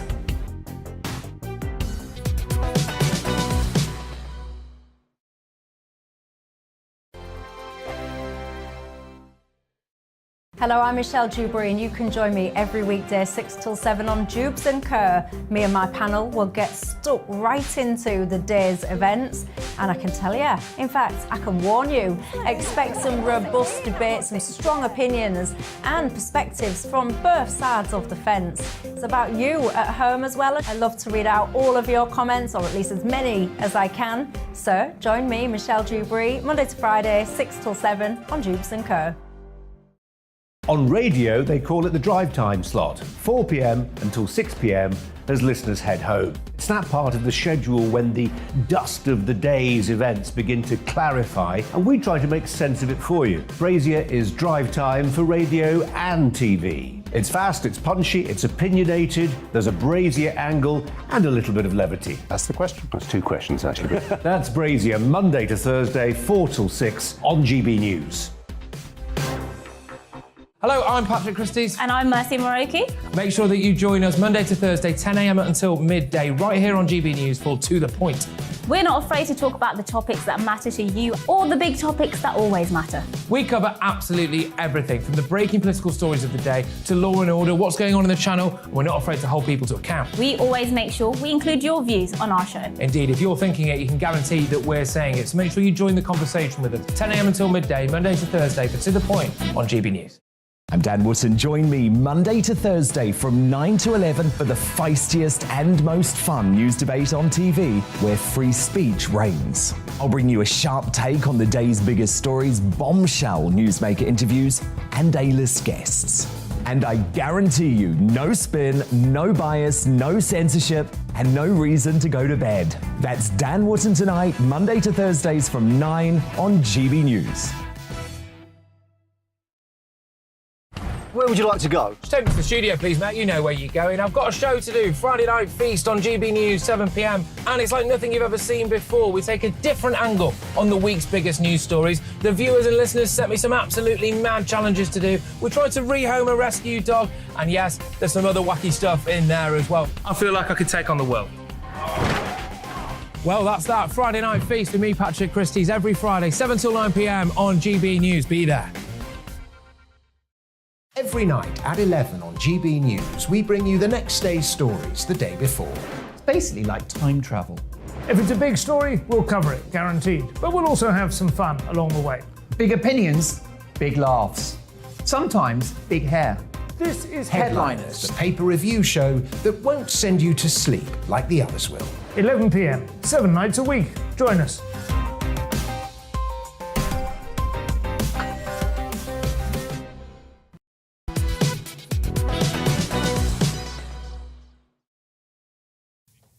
Morning all, it's 11:23. This is To The Point with me, Patrick Christys, and Mercy Moroki on GB News, live as ever on your TV, online and radio. Yes, now many evergreen societal questions are about crime punishment and the concept of justice. Probably the most evergreen of them all is the debate between rehabilitating criminals and sending them to jail, or even worse, capital punishment.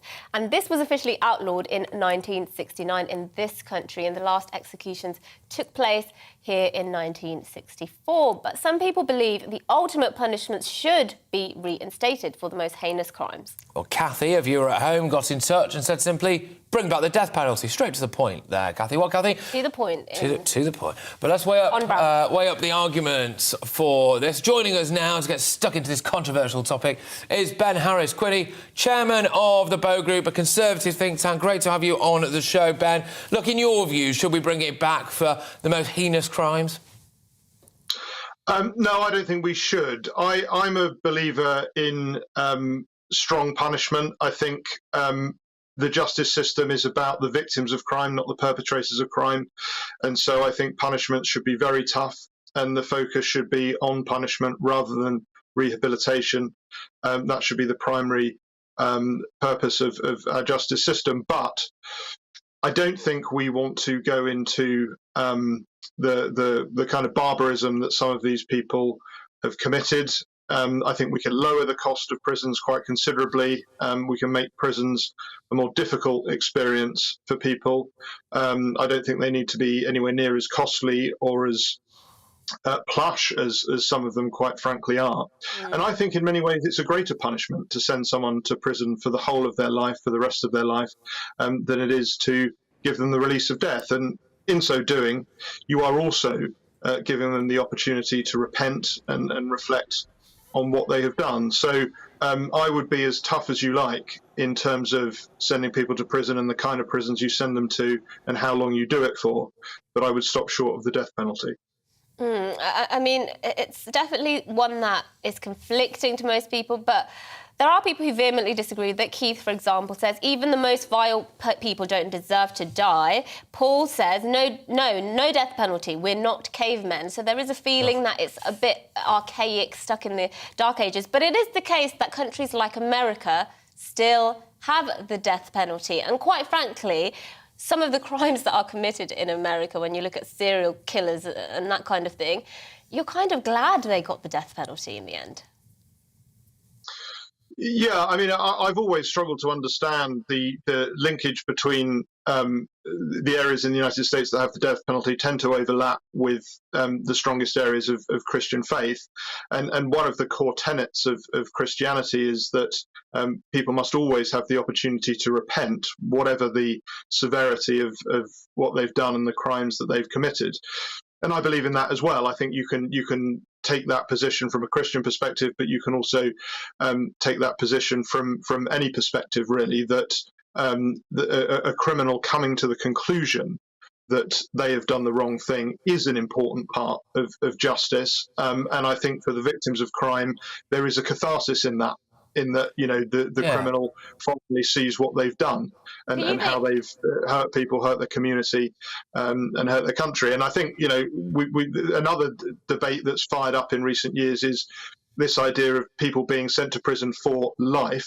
But, you know, getting out in 20 years. And I think the whole of life orders and things like that is something that we should do a lot more of in Britain, because whilst they have heinous criminals in America, but unfortunately we've got a few wrong ones of our own. Yeah, absolutely, and that's something I'd be actually willing to pay more tax, and I don't say that often, if it meant that some of the worst criminals in the country don't ever get to be released back out into society. But do you think every kind of criminal can be rehabilitated? Because I struggle to see how, you know, I won't go into the grim detail of it, but people who commit crimes, shall we say, against vulnerable people, children in particular. Terrorists as well, who killed dozens of innocent people. Why should they get a chance to be rehabilitated when they've ruined and killed many people? I don't think they should. I mean, I think we've got to be very clear about what we mean, because if you look at countries like Holland, for example, their emphasis is on what you say, on rehabilitation. They try and make their prisons, you know, like apartments, so people can reintegrate into society, because they think the purpose of prison is, you know, people picking up university courses and getting ready to rejoin society. Whereas I feel, and I think the most people in Britain feel, that the purpose of prison is to punish people that have committed crimes, and it's for the victims of crime to feel that justice has been done. So my priority isn't rehabilitation. Of course, if someone's, you know, if an 18-year-old, a 20-year-old kid has committed burglary, then yes, rehabilitation's got to be part of it. But if someone's murdered a child, I think they've got to stay in prison for the rest of their life. And then it's just a question of not so much rehabilitation, but those people understanding the severity of their crime and perhaps coming to a degree of repentance, which is quite different. Yes, indeed. Now, just an interesting one. It's a little bit left field, this, Ben, but John's been in touch. He says, yes, he says yes to bringing about the death penalty. My sister was murdered. He says that he'd kill him himself now, even though he served 20-odd years in prison. Is there an argument to say maybe actually a priority could be on the victims' families getting the kind of justice that they want, and if they really wanted the death penalty, that would add weight to the argument that we should have it, or not for you? I think it does add some weight to it, and it's very easy to comment on things without having experienced them yourself. And a member of my family has never been murdered, so I can sympathise with people that have had that experience and take a different view to me. And I think almost the more important thing is what the British public think, because I remember when I was studying at university, studying policy, a couple of times actually a lecturer came in and said, who thinks that the public should be the final arbiter of what policies we should have in the UK? And most people would put their hands up, and then they would say, but did you know that most people in Britain are in favour of the death penalty? Do you still think that they should be in charge of the policy making process? And then the minority of people put their hand up. But I think that's completely wrong, and it's part of the problem of our whole political process. The public need to be in charge. So I do believe if the public want it, if the majority of the public want it, then we've got to have it. Ben, thank you very much. I always enjoy having you on the show. We'll have to do it again very, very soon. Ben Harris-Quinney there of the Bogan. Really insightful stuff, that, actually. And I think that was a cracking point to finish on from Ben there, because he's talking about that idea of, should the public be the ones really in charge? Well, then, actually, if you do... I mean, look, we had a referendum on the EU, and actually a load of people couldn't stand the idea that the public had actually spoken. You know, that we wanted to overturn it, If I was, God forbid, ever running to be Prime Minister... I would just say, look, I'm bringing back the death penalty for child murderers. And I think that would be quite popular, actually. I don't think it would be unpopular, that's for sure. I think it'd be popular. I mean, he already said most people are pro the death penalty. I think there's certain crimes, I've said this many times before, there's no coming back from that, and quite frankly, I'm not sure you deserve a place in society, even if it is behind bars, if you do something like brutally murder a child. So yeah, well, I mean, I had a discussion not too dissimilar to this on my cheeky little plug here, Friday night show, Friday night feed, 7 till 9 p.m. There we go, got that in. And it was because Baby P's mother is about to be allowed out. I mean, I think in a week's time, actually, or 10 days' time, something like that, kind of horrible piece of human detritus that she is. And I think this is the thing, isn't it? You know, actually now she's not been in prison that long, really, when you think about it. She's got potentially have the capacity to go and have another baby, for goodness sake. Yes, exactly. I can't say what I think about all of that at this time of morning, sadly. So we'll leave that one there. But we have got lots coming up, and thank you for getting in touch with your views. James says, why not make the punishment fit the crime? As for allowing somebody the chance to repent, how does that help the victims? And that's true, isn't it? Because you can say sorry and be repentful all you want, but if your victim is dead, 6 feet in the ground, I mean, that's not going to change what you did. And some would say, look, an eye for an eye. If you decide to kill somebody, then you've sort of forfeited your right to life. And I think it would be really interesting for someone to do a survey of people who are the relatives of people who've been murdered or the relatives of people who have been victims to incredibly serious crimes, and whether or not they would like the death penalty. Because, as we were discussing there as well, no one in my family, as far as I'm aware so far anyway, has been murdered. And so, or maybe there's a difference there and a distinction there between, it's all very well and good maybe pontificating on this, but actually if you've not had direct experience of that kind of crime, then maybe you just don't quite know how it feels. So, anyway, after the break, we'll be getting stuck into affairs across the Atlantic, from a prospective return to Twitter for Donald Trump to current US President Joe Biden's sister urging Meghan Markle to join the Democrats. Wow, gosh. What do you make of all that? But before that is this morning's news.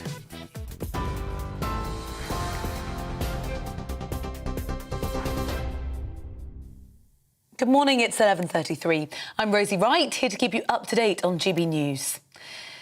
The Prime Minister has chaired the first Cabinet Committee to tackle the cost of living crisis amid warnings that Britain is on course for a recession later this year. The National Institute of Economic and Social Research says around 250,000 households could become destitute without immediate government action. Millions of renters living in unsafe conditions should have their homes improved under major housing reforms. The Levelling Up Secretary Michael Gove announced the new Renters Reform Bill will be extended to nearly 4.5 million households. Well, the plans will help tenants who are living in damp, unsafe and cold homes and also protect them from eviction notices without reason.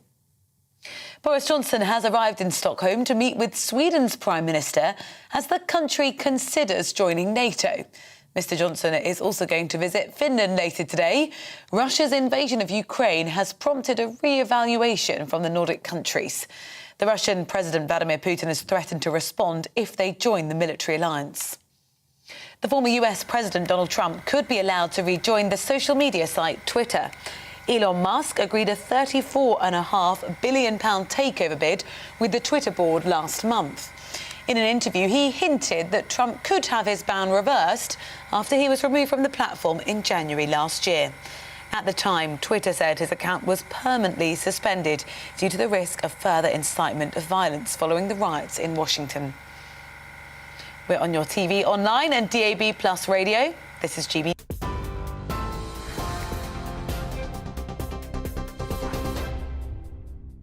Direct Bullion sponsors the Finance Report on GB News for gold and silver investment.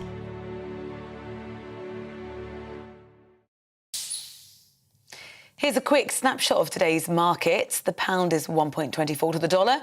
The pound is 1.17 to the euro. The price of gold currently stands at £1,497.82 per ounce. Direct Bullion sponsors the Finance Report on GB News for physical investment.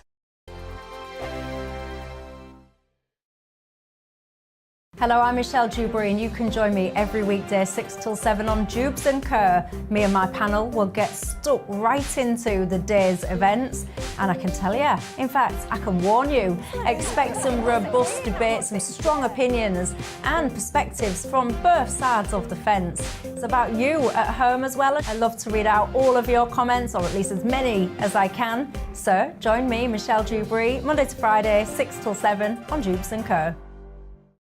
On radio, they call it the drive time slot, 4 p.m. until 6 p.m. as listeners head home. It's that part of the schedule when the dust of the day's events begin to clarify, and we try to make sense of it for you. Brazier is drive time for radio and TV. It's fast, it's punchy, it's opinionated, there's a Brazier angle and a little bit of levity. That's the question. That's two questions, actually. That's Brazier, Monday to Thursday, 4 till 6 on GB News. Hello, I'm Patrick Christie's. And I'm Mercy Moroki. Make sure that you join us Monday to Thursday, 10 a.m. until midday, right here on GB News for To The Point. We're not afraid to talk about the topics that matter to you or the big topics that always matter. We cover absolutely everything, from the breaking political stories of the day to law and order, what's going on in the channel. We're not afraid to hold people to account. We always make sure we include your views on our show. Indeed, if you're thinking it, you can guarantee that we're saying it. So make sure you join the conversation with us, 10 a.m. until midday, Monday to Thursday, for To The Point on GB News. I'm Dan Wootton. Join me Monday to Thursday from 9 to 11 for the feistiest and most fun news debate on TV, where free speech reigns. I'll bring you a sharp take on the day's biggest stories, bombshell newsmaker interviews, and A-list guests. And I guarantee you, no spin, no bias, no censorship, and no reason to go to bed. That's Dan Wootton tonight, Monday to Thursdays from 9 on GB News.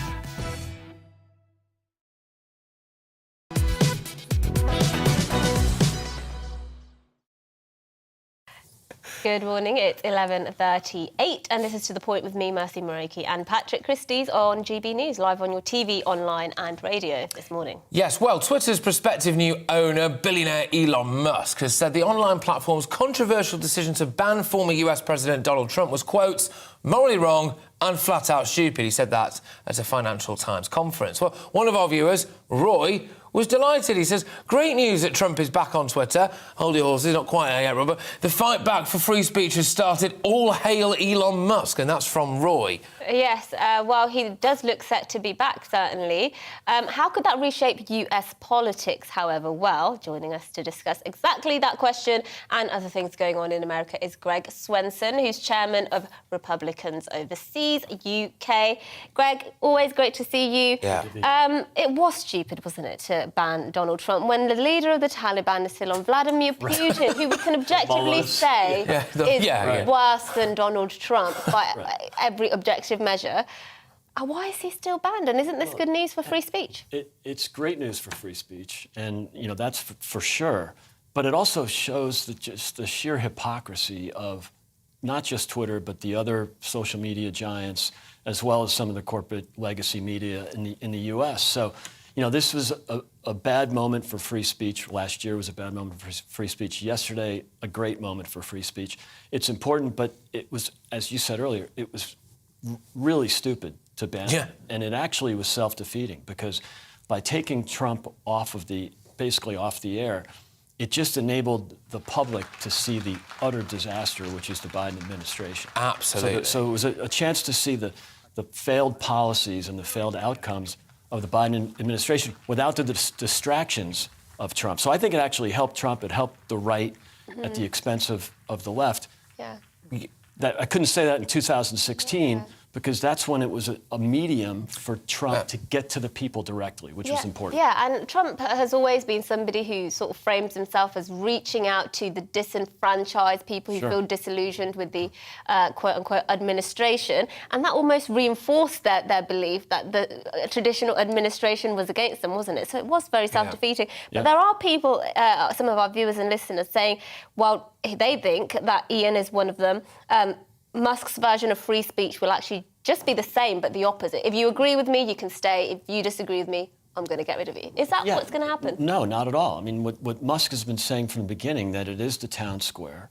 And so it shouldn't be the opinion of Twitter or their so-called, the people that actually operate the filters. This is, and it wasn't just Trump. I mean, look what happened during COVID with the lockdowns and follow the science when they weren't really following the science.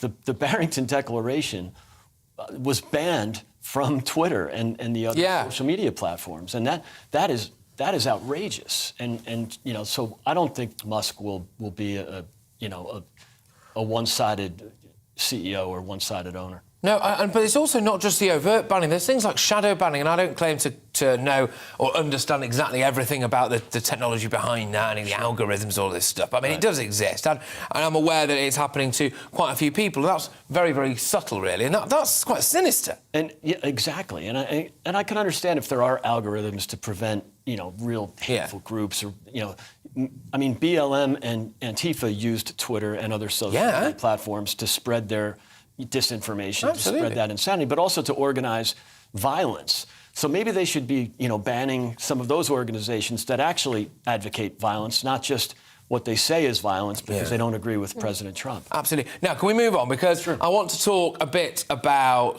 Meghan Markle. Because apparently she could be your new overlord soon at some point. Could she? Is that a terrifying thought? It's a terrifying thought if she was, but I think the idea of her joining, or at least making it official, joining the Democratic Party, that's not really news. She's probably, obviously, left-leaning. She's obviously woke, which is kind of become one of the core platforms of the Democratic Party, is wokeism. And so it shouldn't be a shock. I hope she does. I think it's great for those of us that think center-right. I think so. And it would be a nice opportunity for Harry to become the First Lady as well, which I think would be really fantastic. Just to clarify as well, that was President Biden's sister saying, apparently, that she thought Meghan Markle... Not Meghan Markle actually announcing it. No, Meghan Markle's not announcing it herself. But, I mean, I suppose anything would be better than Biden. I think it would be great for Biden, of course, having celebrities endorse him, but that's not new. Hollywood has always endorsed presidents of the left, of the Democratic Party. So, and good for President Biden's sister getting a little attention, since most of the time it's his brother and his son who get all the attention, so and the money. So, good for her. One other thing Biden's sister said, Valerie Biden-Owens, she said it'd be wonderful to have more women in politics. The more women we have, the better our democratic system will work. Well, they had a woman, didn't they? She didn't do very well, and they've replaced the woman with somebody who, he's Sleepy Joe, let's put it that way. True. So women don't do very well either in the Democrat, and it's the same with the left as well here. They've never had a female leader. Of course, look at the Republicans picked up 13 seats in the House in 2020. Many were women running for the first time. Two, notably in California, were Asian American women, daughters of immigrants, checking all the boxes that the Democrats are obsessed with. Absolutely. So of course, President Biden's sister is obsessed with identity groups. Just have good people run. When the Democrats do well, like in 2006, it's because they run moderate, center-left candidates. Some are even pro-life and some are even pro-gun rights. And that works for them. But when they go too far into the identity politics, they lose. And good, if I hope everybody listens to her, because it'll just continue the poor performance of these weak candidates. Yeah, indeed. And do you think that... what's your evaluation of where our special relationship is at the moment? Do you think that it's taken a bit of a beating, or could Ukraine maybe bring it together again in a way? I don't know. What do you think? Look, it's taken a beating. It's not a good time for the special relationship. Biden obviously doesn't like Brexit UK. Brexit Britain at all. Yeah. He's obsessed with Europe, just like Obama. And being Irish, which of is... Western Europe. And yes, and then, when given the chance to reach out to the UK, he says something about Ireland, and then has a picture with a former, IRA, felon. So, not a good moment. But it's a speed bump, that's all. The special relationship is firm, it's long-term, and it will come back, when the Republicans win the House and likely the Senate in the fall, and then the White House again in 24. Look for that, and it doesn't need to be, started from scratch. It'll just be flip the switch. It'll be right where it was when the orange man was president. Final question on that note. Maybe you can tweet about it. Will he run again for president in 2024, is it? Yeah. Likely. And we'll learn a lot more after the midterms, because he's endorsed a lot of candidates, and so far the candidates that he's endorsed, like J.D. Vance in Ohio, have done very well. There was a Republican versus Republican race in West Virginia yesterday because they lost a congressional seat, so they had to combine 2 Republican seats. They ran against each other.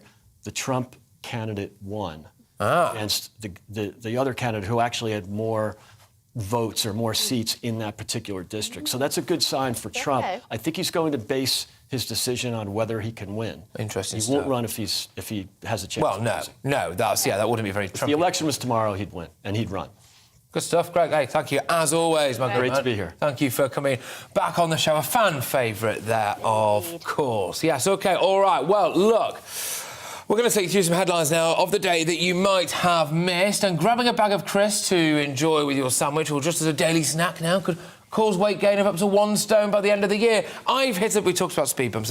I've hit a bit of a speed bump in my diet. I've raced Could to turn... it be something to do with the fact I keep putting things like this? Keeps eating cake next to me in the studio. She keeps doing all sorts. It's almost like you want me to fail.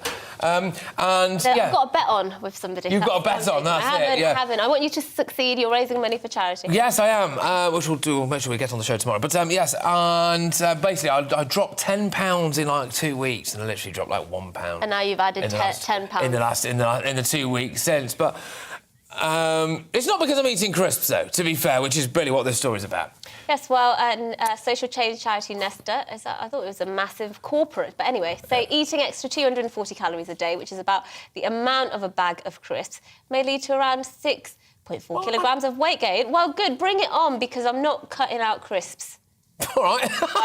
You've drawn a line. You've drawn a line. Bring on the weight gain. Of prawn cocktail crisps. A packet of prawn cocktail crisps, OK, all right. They say many people don't believe such a small change could have such a drastic impact. 1 in 10 people that Nesta surveyed said they did not believe cutting 200 calories a day would affect their weight. Well, I mean, it obviously would. But I don't understand surveys like this. You can eat some crisps and do more exercise. It's not... It's not mutually exclusive. It's just, I mean, what that survey says, basically, is if you eat more carbs, you will put weight on. Yeah. Yeah, OK. Yeah, insightful stuff. A Tokyo-based startup has developed a way to make those who work from home look more professional on camera. I love this. Even if they just rolled straight out of bed, because the company called Embody Me uses deep fake technology where they replicate your appearance with an almost uncanny resemblance to generate a more polished version of yourself. To use it, you have to upload a professional photograph of yourself and pay the £8 monthly fee. But we're showing right now for our radio viewers pictures of basically people, it's deep faked, and you can change yourself. If you're working from home, let's say you're on Zoom and you're wearing your pyjamas, it can basically replace your pyjamas with a suit, so you look like you're wearing... Look. The other option is just put on a suit. Look, we shouldn't be entertaining this kind of stuff. Yeah. We've already got this ridiculous work-from-home culture now, which is killing various local economies and killing certain transport links and all this, that and the other, killing humanity, some would argue. And then, you think we add to it, now you don't even have to bother to put clothes on whilst you're working from home. Yeah. Come on. You know? Some people don't need clothes when they're working from home. Depends exactly what they do. I mean, OnlyFans is massive now. Career, yes. Yeah, it does. To be fair, it is encouraging laziness, isn't it? Just put on a shirt. Just put a shirt on. Maybe. Exactly. Now, the Gainesville Sun has just published a list of accepted and rejected personalised number plates from the state of Florida. We've got some here for you. And by the way, these are all genuine applications for personal number plates. We didn't make these up. Let's get which ones were actually granted. Okay. So we've got some Da Bully. Okay. D.A. Bully. That's somebody's number plate. Bit silly. Another one, somebody was... Get some. Accepted. SXY, as in sexy, GRMA, grammar.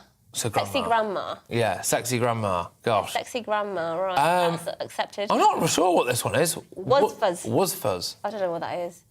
Okay. This one's funny. This next one funny. Somebody's number plate was accepted. I gotta pee. Yeah. How come they don't have words in them? I mean, numbers. Because America. Anyway, McNasty. There we go. McNasty. Yeah, there we are. Yeah, that sounds like the kind of newest vegan offering from McDonald's. McNasty. Yeah. You have a personalised number plate. I do, yes. Which is, I think, is so... It's just my initials, it's not... Yeah, but come on. What? I find personalised number plates odd. Well, it was, it was a gift, was it? A gift from my parents to me, I think, on my... Gosh, when was it now? 21st? No, it can't have been 21st birthday. Anyway, well, there we go. So really, if you don't like it, you're criticising my parents. I'm not sure. Okay. Well, ones that didn't make it, I can't even say this. Doo-doo, fart man, Mr. Poop, hell yes, kidnapper, which I think is just really silly. Can you imagine driving round in America with kidnapper on the back of your car? Oh, gosh, I keep getting pulled over. I wonder why I keep getting pulled over. Oh, farts, and you idiots was another one as well, which actually, ironically, I struggled to read out. It's at times like this, I like to think I'm a mature adult, right? It's at times like this I realise I'm probably not, because things like this do really make me laugh. Oh, that's hilarious. But I think kidnapper is the one. It's like you might as well driving on, I've got guns in the boot is my number plate, Anyway, there we go. I do like, just while we're on American stuff, I like the difference in dog names that we have in this country compared to in America. Over here, we've got, what's yours, Poppy? Yes, Poppy. Poppy. Over in America, they've got, Tank, Hunter, it was Major. And it's it's just like, Tilly, come over here. It's like, where's Hank? Anyway, OK, right. So I will try and keep it together, because talking of dogs, in the best news ever, the most comprehensive study ever conducted of health and ageing in dogs is currently underway in America, and it's seeking to answer the question, can I make my dog live longer? Happier and healthier as well. The Dog Aging Project aims to carry out the, quote, most ambitious canine health study in the world by following a pack of 10,000 dogs for 10 years to help identify what makes them live longer. And I just think it's... Well, actually, first of all, this would put a nail in the coffin, I mean, no pun intended, but of the taxidermy industry, because people get their dogs taxidermied, so when they die, and which I always think is a bit tragic, because, it's a... Well, no, but then you can turn it into a coffee table or something. You don't have to just have it pane of glass hanging around. Yeah, exactly. Just zhuzh it up. I don't like all these things personally of making things outlive their natural cycle. I just think, you have to let go at some point. I would have thought aggressive pedigree breeding is one of the biggest causes of animal issues. I mean, not for every single kind of breed at all, but you do look at some of the ones, like those little bulldogs, where they've basically been bred not to be able to breathe. And if they're not snorting at you, they're farting as well. It's just disgusting. But obviously people do really like their dogs, so there we go. But anyway, sticking with dog news, a tiny Jack Russell Terrier has already won the hearts of hundreds of thousands on Instagram for helping detect and neutralise more than 200 Russian explosives in Ukraine. Good boy. And now he's even won a medal for it. Patron, the bomb-sniffing dog, has received a medal from the President of Ukraine, President Zelensky himself, in recognition of his courage and service to the people of Ukraine. Even Justin Trudeau, of course, Prime Minister of Canada, was there for the very important ceremony, patting his pockets as though looking for a dog treat. Yes, indeed. Obviously, I think, Trudeau will think that people kind everywhere will find that kind of thing funny. But Zelensky described 2-year-old Patron, presumably named by an American, whose name means ammo in Ukrainian, a small but very famous sapper on military engineers. Sorry, there we go. I mean, that's incredible. To be fair, I do quite often look at animals and get depressed about how much more intelligent they are than I am. I appreciate that's a low bar, I mean, look, I won't say you're wrong, but... Yeah, but just much more skilled than I am. Dogs are incredibly, I mean, obviously dogs have an incredible sense of smell. I'm always staggered by how my dog, even if I haven't entered the house, she can sense it from a mile off when I'm walking towards the front door. Really? Yeah, she's obsessed with me. She follows me everywhere. She actually nicks my clothes, my sweaty clothes, out of the washing basket just so she can sniff them. Don't know what that says about me, but... I think if you're a human, you'd be arrested for that, but there we go. OK, all right, well, look, thank you very much, everyone who has been getting in touch throughout the show. It's been great to have you on board. gbviews@gbnews.uk is that email address if you want to continue to get in touch with the likes of wonderful Gloria De Piero, who I can see sashaying her way in just over there right now. There you go. Well, look, yes, thank you so much, everyone who has been getting in touch throughout. This was, of course, your show, wasn't it, today? Absolutely, and we're doing it all again next weekend. Next week, sorry, not weekend. Wednesday. So get in touch. To the point at gbnews.uk is the email you need to make those suggestions about what we should talk about next Wednesday. But for now, that is the end of the show, and we'll see you tomorrow. Take care. Hello, I'm Aidan McGivern from the Met Office.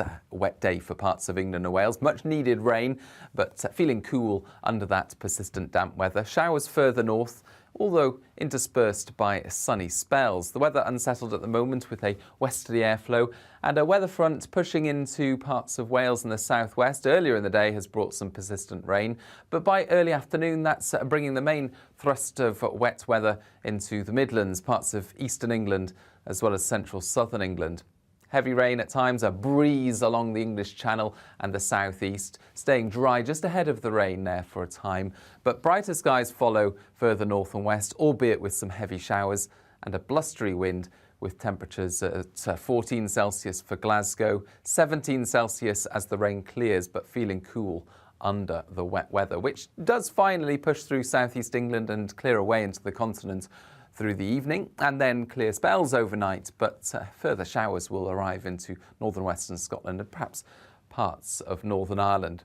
A breezy night to come, so not too chilly first thing Thursday, but a cooler night, I think, in general, compared with the last couple of nights. And a bright start to Thursday, much improved across England and Wales with sunny spells, and we keep those sunny spells into the afternoon. 1 or 2 showers possible for parts of Wales and the southwest, more especially, though, for Scotland and Northern Ireland. Showers or even longer spells of rain, particularly for western Scotland. 12 or 13 degrees here, 17 to 20 across England and Wales.